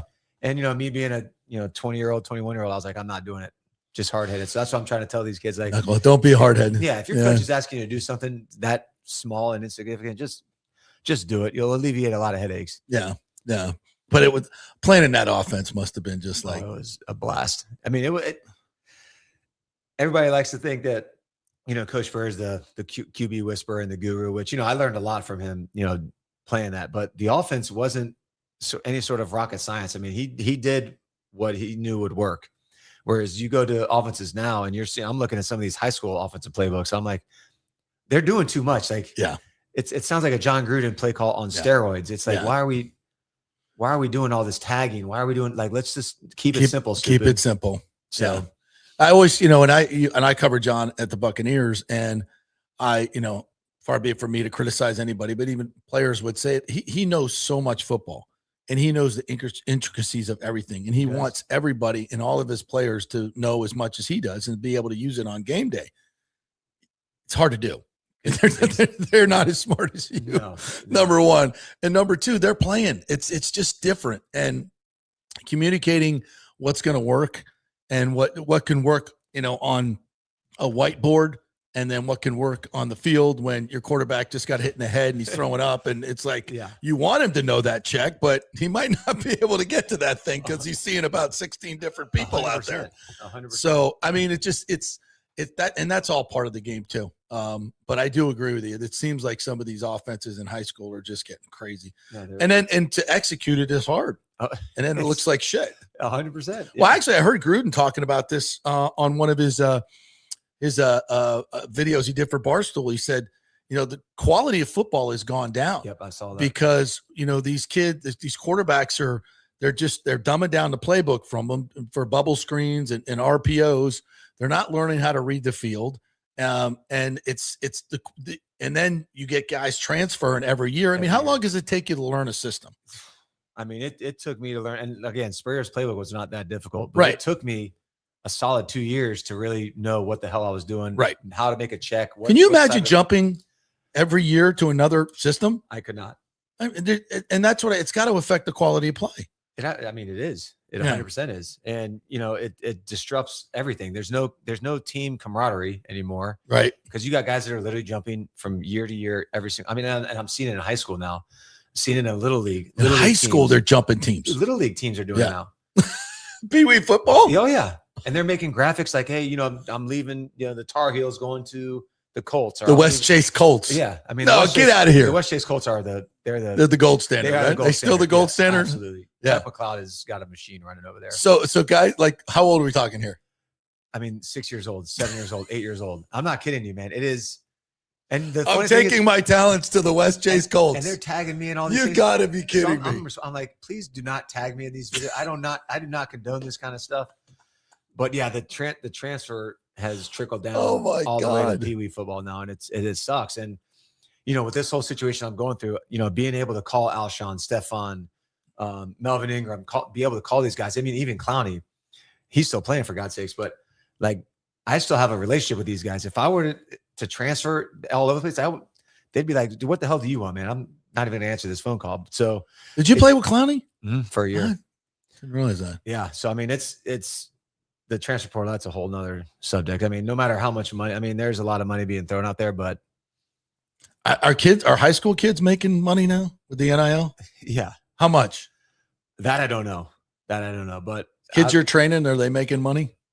They haven't told me that because they know if they did, I'd say, hey, yeah, you want more? Yeah, I need up your rate agent fee a little bit.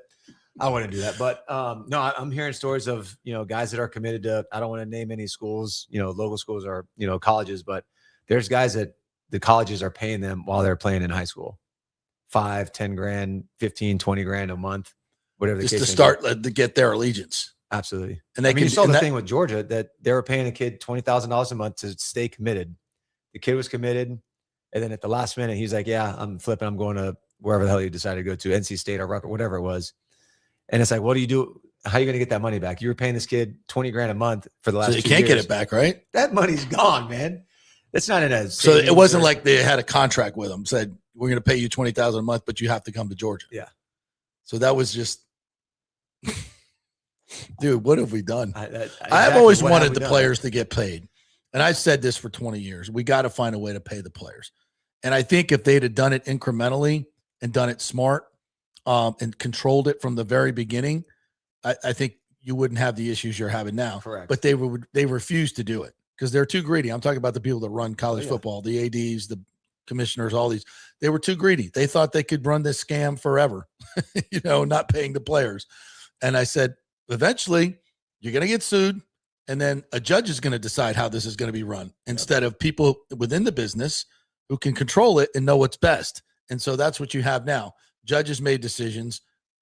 Certain legislatures, different in every state, are making decisions, and we got a freaking mess. Instead of showing leadership from the very beginning and do what you should have done, they couldn't do it because they're too greedy. And now we have what we have now. And unless federal legislation comes in, college football is not going to survive. I don't know how it could. I really don't. It breaks my heart. I mean, there's plenty of people that I know that are, the biggest booster for, South Carolina Gamecocks. I talked to him the other day, and he's like, "Yeah, I'm pulling out. He's done with NIL."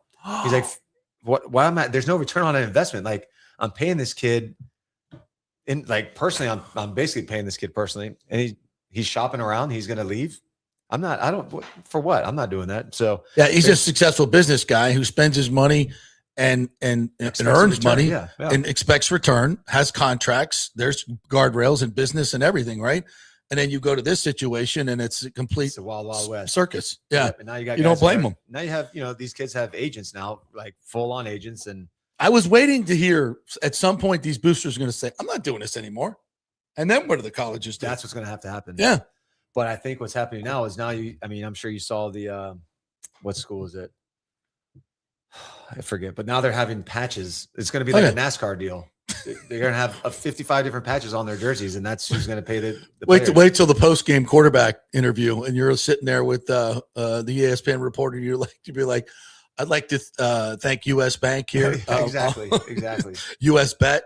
And just run through all your sponsors before you get to answering the question. That's what it's going to come down to. That's where it's going on this. It is, and it sucks. It's the innocence of college football is no longer there. And those days when like South Carolina, you guys had one of the best like come out songs. Of course, Florida State has the best, but yours was incredible. I remember going there, and it was just like they turn out the lights, and it's just like insane. Oh yeah, yeah. And that's what makes college football great was the whole tradition of it and the innocence of it. But it's all gone. Yeah. It's all gone. The same roster. It's like, oh man, you had you played well last year. We're really expecting you to be better this year. And now it's like, oh, well, shit, this guy's, he's leaving anyway. Right. So who gives a help? Yeah. And most of the fans don't have, the time or the inclination to keep up with every transfer and everything that's going on. So you come back the next year as a season ticket holder and you go, what happened to our quarterback? Right. Oh yeah, he left. Yep. And what? What? Well, I mean, that's the thing. I mean, I did a event with South Carolina 2 years ago, and was talking with Coach B, and we're sitting in a room kind of similar to this, and all the big boosters, every single one of them, kind of in a line, and he's over there shaking hands, kissing the baby, the whole deal. So at the end, I'm sitting with my buddy that I was with, and I talked to Coach B. And I looked at him, I was like, man, you look exhausted. He's like, it's brutal. He's like, I got to recruit kids to come here. I got to kiss all these guys' asses, and then I got to kiss the kids' ass again 24/7 to keep them here. Yeah, because Florida's poaching them, Clemson's poaching them, Alabama's trying to poach them. And you don't put together teams on it. Well, you didn't used to on a year-to-year basis. You're like, I recruit this guy. Yeah. Okay, so I got my center. Okay, I'm good. I got my quarterback. I'm good for a couple of years. Not anymore. Nope. It's every single year. Yeah, it's every single game. Hell, they'll leave in the middle of the season. Absolutely. It's insane. Well, Steven, it's awesome to chat with you, man. Come back and we'll just talk ball. We'd love to have you. And obviously you're still in it. You're coaching kids. You got any good pupils right now that you're working with? Yeah, there's a few of them. Got some names for us that we should be on the lookout for? Rex Driggers, he's a senior going. He's at Mitchell. Rylan Dutka, he's at Steinbrenner. I think they're going to do well. Chase Burrell is probably the biggest name kid. He's at St. Pete Catholic. I know. Yeah, St. Pete Catholic is stirring a whole bunch of yes, a bunch of shit. Yeah. Anybody going to play them? They have to this year at least. And they got a hell of a schedule. They got CDS. CDS has got a hell of a machine going on right now. They got Jesuit. Lucas, I think Lucas is going to end up being the starter over there. At Jesuit? Yeah. Okay. Lucas Capalzo. So I'm pumped to see that. I mean, there's a couple kids that kind of are on that line, depending on how this year goes, whether they're going to be, recruited or not. Well, why don't you be our quarterback or our high school quarterback guru and keep us up to date on who these kids are, because nobody's covering it anymore. Yeah, I know. It sucks. Yeah. It sucks. I remember being in high school and waking up in the morning on Saturday and eating my cereal or whatever, looking at the newspaper. The Tribune, and seeing all the stats from all the other quarterbacks. And like, oh, man, this guy, do better than me. I got to work harder. And, that was like motivation. Yeah. Now these guys are like, you can't huddle and, they're worried about their graphics and, other bullshit. It drives me nuts. It's everything was better in the 80s and 90s. That ain't no doubt about that. You are damn right. Steven, thanks, man. I appreciate you coming in. And once again, the website is quarterbackyourhealth.org, correct? Yes, sir. So go there and find out more about the fundraiser, participate, and have a good time with that. Appreciate you, Steven. Yeah, I appreciate you having All me right, on, man. we'll be back with your comments. We'll get back to the Baker Mayfield stuff. Oh, yeah. Did you hear about Baker? He's wanting more money or something, right? He eviscerated the Bucs organization today for shit. Yeah, they gave him a terrible 2-year offer. And he said he's not interested. No. What he's done? I heard he wanted like $50 million a year or something. That's not even the going rate. That's not even the top rate anymore. The next tier is going to be 70. Well, I think Mahomes just got that. Jesus. So he just wanted a 3 or 4 year deal. He wanted some longevity. He wanted some guaranteed money. Probably Brock Purdy got 173, I think, guaranteed. So, yeah, he wanted something in that with a, kind of a 3-4 year guarantee. Mm-hmm. At least something that's, that could, the way he plays, he could blow out his knee tomorrow. He just wanted a little bit of security. Yeah. And the Bucs. Which I think he's deserving of that. Don't you think? Yeah, I do. He's taken over from the GOAT with Brady. I think he's done. It's hard to follow those guys, shoes, right? Shit, yeah. And he's done a pretty damn good job. And I love the way he plays. He plays with some freaking piss. And not to mention everything he's done in the community. Yeah. He's out there all the time. I'm sure you see him out there. Yep. He does everything, which is hard to get your franchise quarterback to do. No doubt. Very few of them are doing it around the nation. I'm just here to tell you. 100%. And this guy's, well, I think the Bucs have made a big mistake here, but we'll see if they can rectify that. All right, we're back with your comments here in just a little bit. Pitch Roofing believes giving back is part of doing business the right way. That's why they proudly offer exclusive discounts to those who gave the most to our communities, including veterans, first responders, seniors, and teachers. And for listeners of the JP Peterson Show, there's even more good news. Pitch Roofing is now offering a special discount just for fans of the show. With so many roofing companies coming and going in Florida, it's important to choose a contractor you can count on long after the job is done, especially when it comes to honoring your warranty. Pitch Roofing is built for the long haul with a reputation for quality, transparency, and standing behind their work. Whether it's a repair or a full replacement, their team delivers honest guidance, quality workmanship, and no high-pressure sales. Call 727-67-PITCH, 727-677-4824, or visit pitchroofing.com to schedule a free estimate. Pitch roofing done right. Big thanks to Italiano Insurance, the great folks over there. They will soon be part of Gallagher Insurance. A little name change, but same great folks, same great customer service you've known for over 65 years.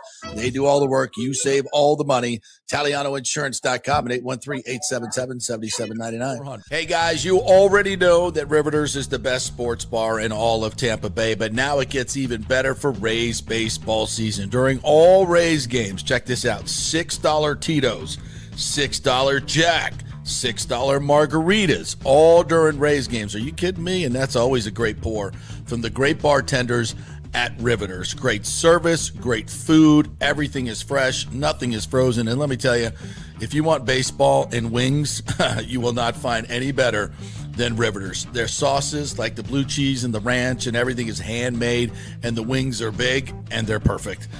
Wings, baseball, Rays, Riveters. It all comes together during baseball season. Once again, in addition to all the great food and service you get, $6 Tito's, $6 Jacks, $6 margaritas. It's time to celebrate. Baseball season is back, and celebrate at Riveters. You know where it is, right there on Dale Mabry, just north of 275, just south of the stadium. See you there at Riveters.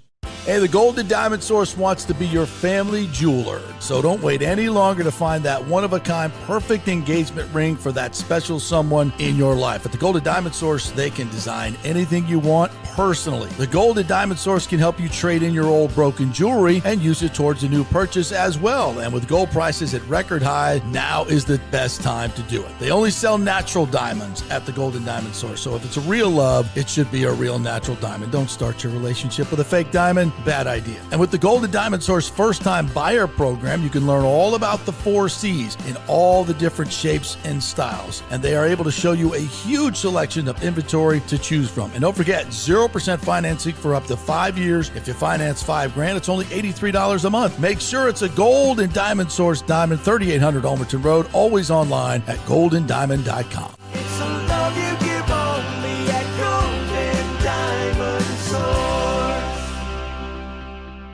Hey, JP here for Genesis of Tampa and the Murphy Auto Group. I think the best way to experience a business is to use that business. And I just did at Genesis of Tampa. Just bought a GV70, a 2023, and it feels and drives all new.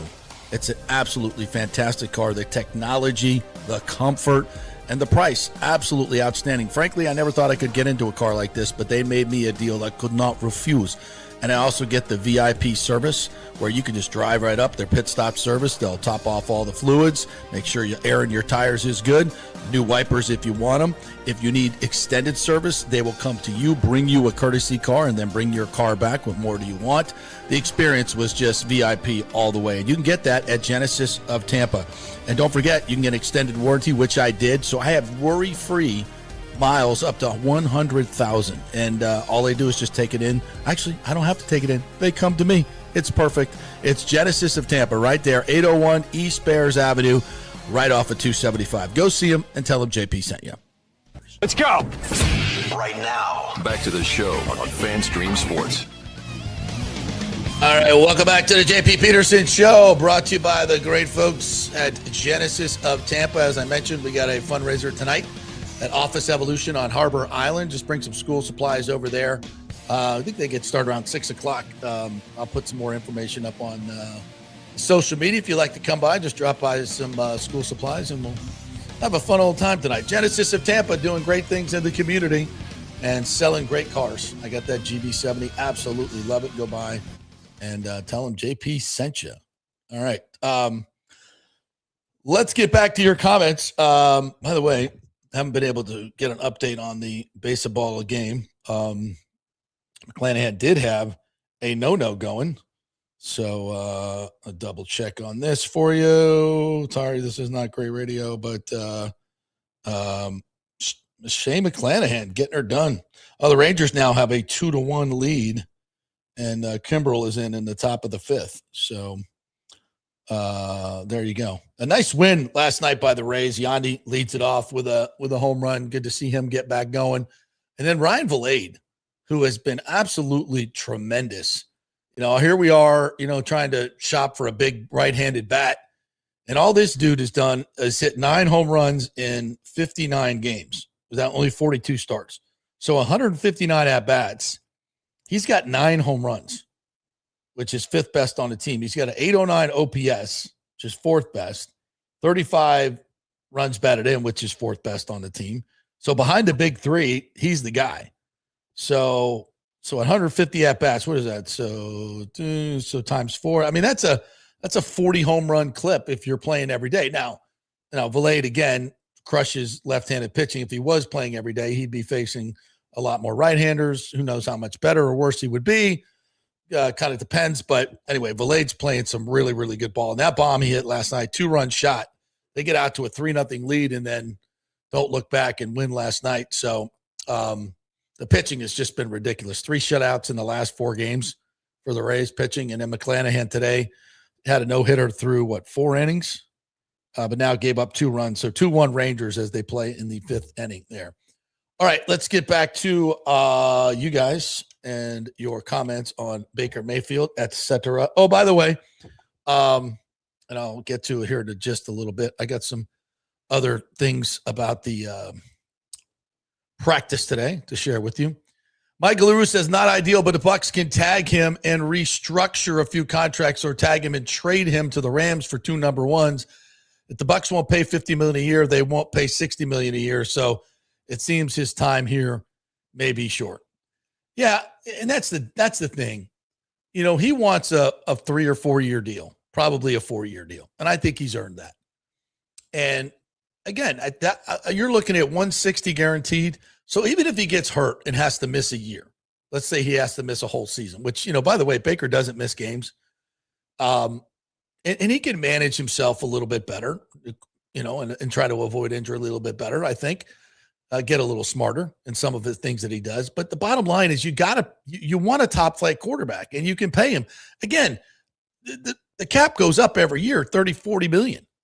And, when I get it, $50 million for a quarterback is a lot of money. But in the grand scheme of things, it's, from a standpoint of looking at 5 or 6 years ago, that's a $30 million quarterback, which is not, he's not asking for top deal. He just wants some commitment from the franchise. And again, we can poke holes in this all we want, but the bottom line is you've got a top 10 quarterback, And we haven't had that many years here in Tampa Bay. And when you have one, it solves a lot of issues, like a ton of issues. And then you can go work on other things, save money in other areas, not at quarterback and not at defensive tackle. Those are the places you got to pay somewhere. You got a $400 million freaking salary cap. So use it for the key players and your core players. And these two guys are playing at the top of the game. That's how you win in this league. Chris Cole says the Panthers just lost another player to season-ending injury. Yeah, that's happening all over the league. And this is what is really bothersome for the Bucs. Their problems are not outside forces like bad injuries. They are all self-inflicted wounds. These are self-inflicted wounds that you have with Mike and Vita and Baker.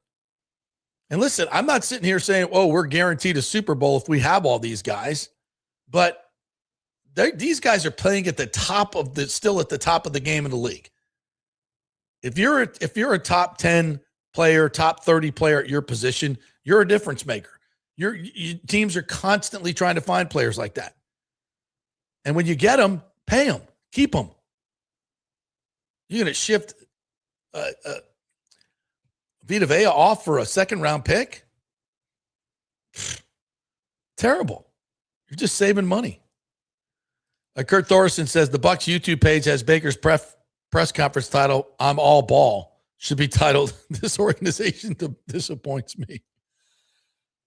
I mean, that's how they're looking at it. They know that he's going to go ball out. They're just trying to, hedge their bets, which from a business standpoint is kind of cutthroat, if you ask me. And I think it matters in the league and in your locker room when all the players just are going to look sideways at this organization, at Jason Light and the owners. I mean, when the owners come into the locker room like they always do at the end of the games, they're going to be dapping up Baker. Yeesh. Jason Light's got to go face those guys. Yeesh.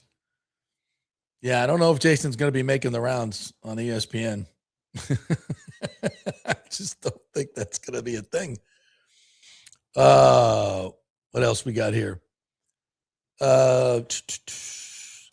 Shane's delivery looks very violent. It takes its toll, says Mike H. as we're talking about today's game. As soon as Cash walked up to Shane, he said, I'm done, and walked off the field. Did that happen today? Sorry, I wasn't there to see it, so I don't know. Guys, fill me in. What happened? Oh, sorry, Nathan. I didn't get to ask him this question. I'll put you guys in touch. Says, Steven, did you ever make it down to St. Matthews, South Carolina, 40 South, east of Columbia? I'll hook you guys up. Chris Cole says, I'm on Medicaid and Medicare, and they don't pay for nothing except dental care. Yeah, no. A lot of extras there, too, as well. Yeah, Shane just left the game, like prematurely. Oof, that's not good. James says, JP, the Glazers probably know all the money they are going to spend on Ray J renovation, and as usual, they go cheap. This franchise is a joke. I mean, listen, there's teams all over the league that pay for stadiums and renovations and pay their players. The NFL makes more money than any league in the world, profit-wise. They're killing. I think that what was their profit, like $17 billion, or I don't know what it was. It's just ridiculous. This is a money-making business big time.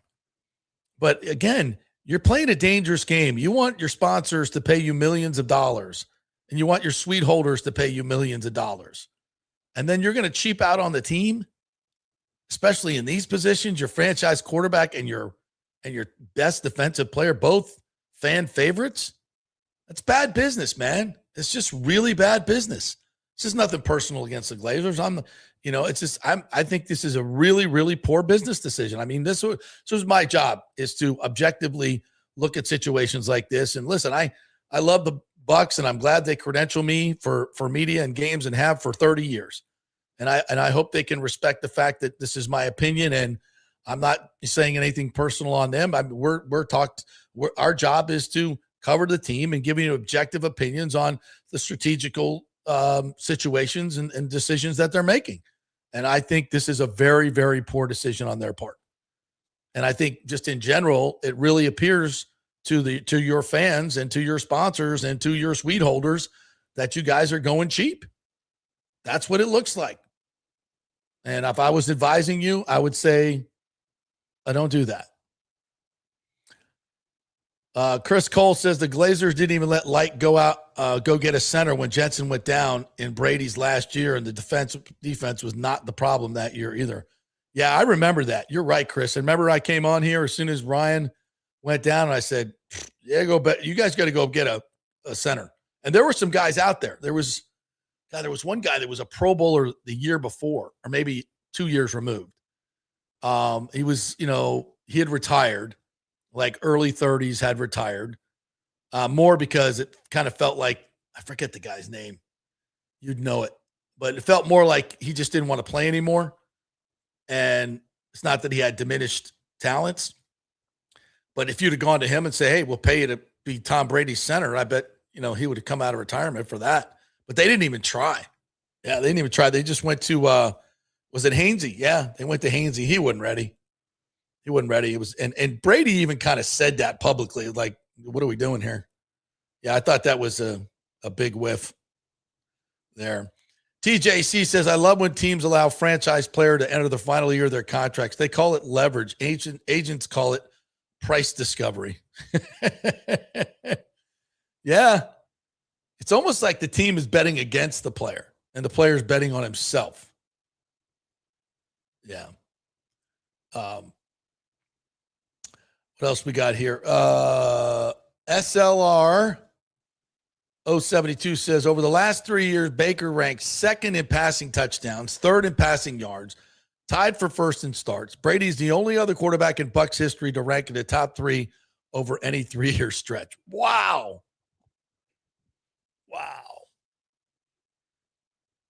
And he is a Hall of Famer off the field in terms of your organization. I'm telling you, teams there's certain guys, and you talk to PR people, and they'll be like, oh my God, getting this guy to go do anything in the community is like pulling teeth. And there's Baker's out here just doing everything. Like he's leading the Santa Claus parade on Davis Island. Like crazy. And you're just totally disrespecting him. And, and this is a disrespect for the fans as well. And another thing, when the Glazers decided to go with the new play-by-play guy who was there today, no disrespect to him at all. I don't even met him. I look forward to meeting him, getting him on the show. And then, kind of kick TJ to the side or not elevate him. Guy that's been with you for 20 years. The fans know him. Incredible depth of knowledge of the team. And you just like, nah, we're going with some guy from Washington. I thought that was disrespectful to the fans. St. Pete Pat says we're one season from going back to the Jack Thompson era. Yeah, I don't think you're wrong. Kurt Thorson says 2 of the 4 new RJS banners are Godwin and Winfield Jr. Watch the other 2 south of RJS to be Vita and Baker. That side of RJS will be cursed. Yeah, like you go put Baker up on the stadium, Baker and Vita, you should. They might both be out of here by season's end. James says, Bucs so smart they draft an injury magnet, Morrison, to replace an injury magnet, Jamel Dean. Yeah, that's not working out. That is not working out as it should. By the way, so Bill Carlson was on the show. What was it? Was it yesterday? I can't remember. We had the mayor and Bill Carlson on this week, and I think we did a pretty good job of turning down the temperature on that whole situation. In fact, I chatted with Ken Babby last night, and he mentioned that. So that's good. And there was a lot of news yesterday that came out. A lot of different publications were quoting our interview with Bill Carlson, where Bill talked about the trading of the CRA monies with downtown, kind of getting money from downtown that's really not needed there, and that CRA, and moving it to the general fund, which they can do with the county's blessing, I believe. And the county's like, yeah, we're all for that. And then that $20 million can be used for roads around South Tampa and Bill Carlson's district, which it's desperately needed for flooding and all those issues. So he can go to his constituents and say, hey, this is what we got out of the rate. We're getting $20 million for the roads. And they can be like, cool. Yeah, great. So it's a little bit easier to give that money to the Buccaneer, or to the Rays, or to the Rays project, invest in the Rays project. I want to say give the money to the Rays. That's not correct. Invest in the Rays project. And, we're getting a lot of infrastructure done from the state and FDOT that we're not, that's not local money. So, but they're moving things around, and Carlson is getting his ideas that he brought to the mayor, and the mayor said, meh, not interested in that, are now getting to the Rays to get his vote. So, and I'm if you watch that interview with Carlson yesterday, I think you come away with it going, the Rays just need to do some things that they should do that are fair and get the deal done. And I talked with Babby last night, and he's like, very much, yeah, we're listening to everybody. We're addressing their concerns. We're moving the county, the city, and the Rays now are having a great dialogue, and the city council votes that you need. Those are the people that are saying, this is what I would like to see. And they're going, okay, good. If you understand, those concerns were being talked to with the city staff and the mayor's office, but they feel like they weren't being heard or they were rejected. So now they go straight to the Rays, and the Rays are like, oh yeah, we can do that. We get the deal done. So I feel like, our show has kind of brought that together, brought the communication together. I feel good about that. You Petermans should feel good about that. We're making things happen in a positive way. How about that? Kurt Thorson says Baker's play has allowed for first-time OCs to become head coaches. Hello. They didn't win 4 division championships because of Todd Bowles, 100%. And I got to believe, for Bowles, this is a nightmare. His franchise quarterback and the best player on his defense, and he can't get them paid. Yeah, that's got to be a nightmare for the coaching staff and the players. What else we got here? Sergio Biltris says, what the fuck? 2-year contract? What a slap in the face. Yep, it is. Do we have anybody out there that is pro Bucs in this deal? Because I haven't seen anything. And if you guys are, you're just because everybody may not see it your way, make your point, put it in the comments, be happy to read it. We may not agree with it, but I'd like to see what other people are saying. Josh Capo from the Pewter Report that comes on all the time. I was reading some of his stuff on Twitter, and he kind of makes the Bucs case in terms of what's the smart way to play it. And I would agree. Like when I say smart, it's like what's in the Bucs' best interest. The Bucs' best interest would be, all right, we'll give you 2 years.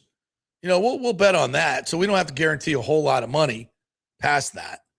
And if you get hurt, then we just don't want to guarantee 180 million. You might get hurt, and then we have a Dak Prescott situation. That's football. Most good organizations are going to pay the guy because they don't want this situation. They don't want this situation. And listen, I love Baker, and he's like, it's all ball now. I'm going to go ball out. And I think he will. But I also believe in human nature is if you're playing for somebody or working for somebody and they disrespect you and they're not paying you what you're worth, I just don't think you give 100%. Whether you think you do or not, I just think it's hard to do, just from a human nature, subconscious perspective. I do. I think it's a totally different mindset when you commit to that person and say, we love you, we're committed to you, we're going to guarantee you 180 million against any injuries. We're going to take care of you. We're in your corner. It's a coming together. And Baker can say, yeah, we're doing that within the team versus the outside organization. I've never seen that work. I think it's admirable for him to say, I do. And I believe he believes that. I'm not calling him a phony in that regard at all. I'm just saying when adversity hits and and you have somebody who's got your back, you're more apt to kick ass or at least try to get up. Where, in the moment, it's like, for who, for what? The great quote. Who was that? Is that Michael Irvin? No, who was that? Yeah, but for who and for what? It's like they're not committed to you, but they want you committed to them, heart and soul for this year. It's a tough ask, in my opinion. It's a really tough ask.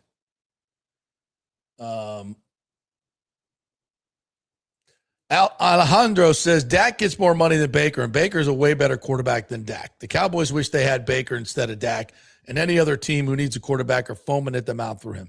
Look, Dak's pretty good. He had a really good year last year. When he's healthy, he's good. But I don't think he's so much better than Baker. I don't even think he's better than Baker. I would agree with that. I would say they're kind of on the same tier. They're good enough to win a Super Bowl. I think they are. You got to put a team around them. And I know Dak's postseason play has not been great. Baker's, yeah, I mean, he's won what, 2 playoff games? Yeah, 2 playoff games. Yeah, I don't get what they're doing. James says, yeah, they paid Gedeke big money, and he misses 5 to 6 games per year. They paid Gedeke. They paid Winfield. I mean, those are good players, but they're not your best players. They're not in Baker's and Vita's category. You paid freaking Zion McCollum. And to Baker's point, Tristan Wirfs, the best freaking tackle in football, had to do a hold in to get paid. What are we doing? Come on now. Nathan says to Josh B., Bucs pass defense the last 3 seasons from 23 to 25, those seasons, we finished 31st, 29th, and 27th. No quarterback overcomes teams that can score passing at will against your defense. That is true. Yeah, if you're blaming Baker Mayfield, and I've seen this, blaming Baker Mayfield for that losing 7 of 9, you didn't watch the games. You did not watch the games. And I'm not saying he's perfect, but he ain't the reason the Bucs were losing games. He was your only hope to win a game.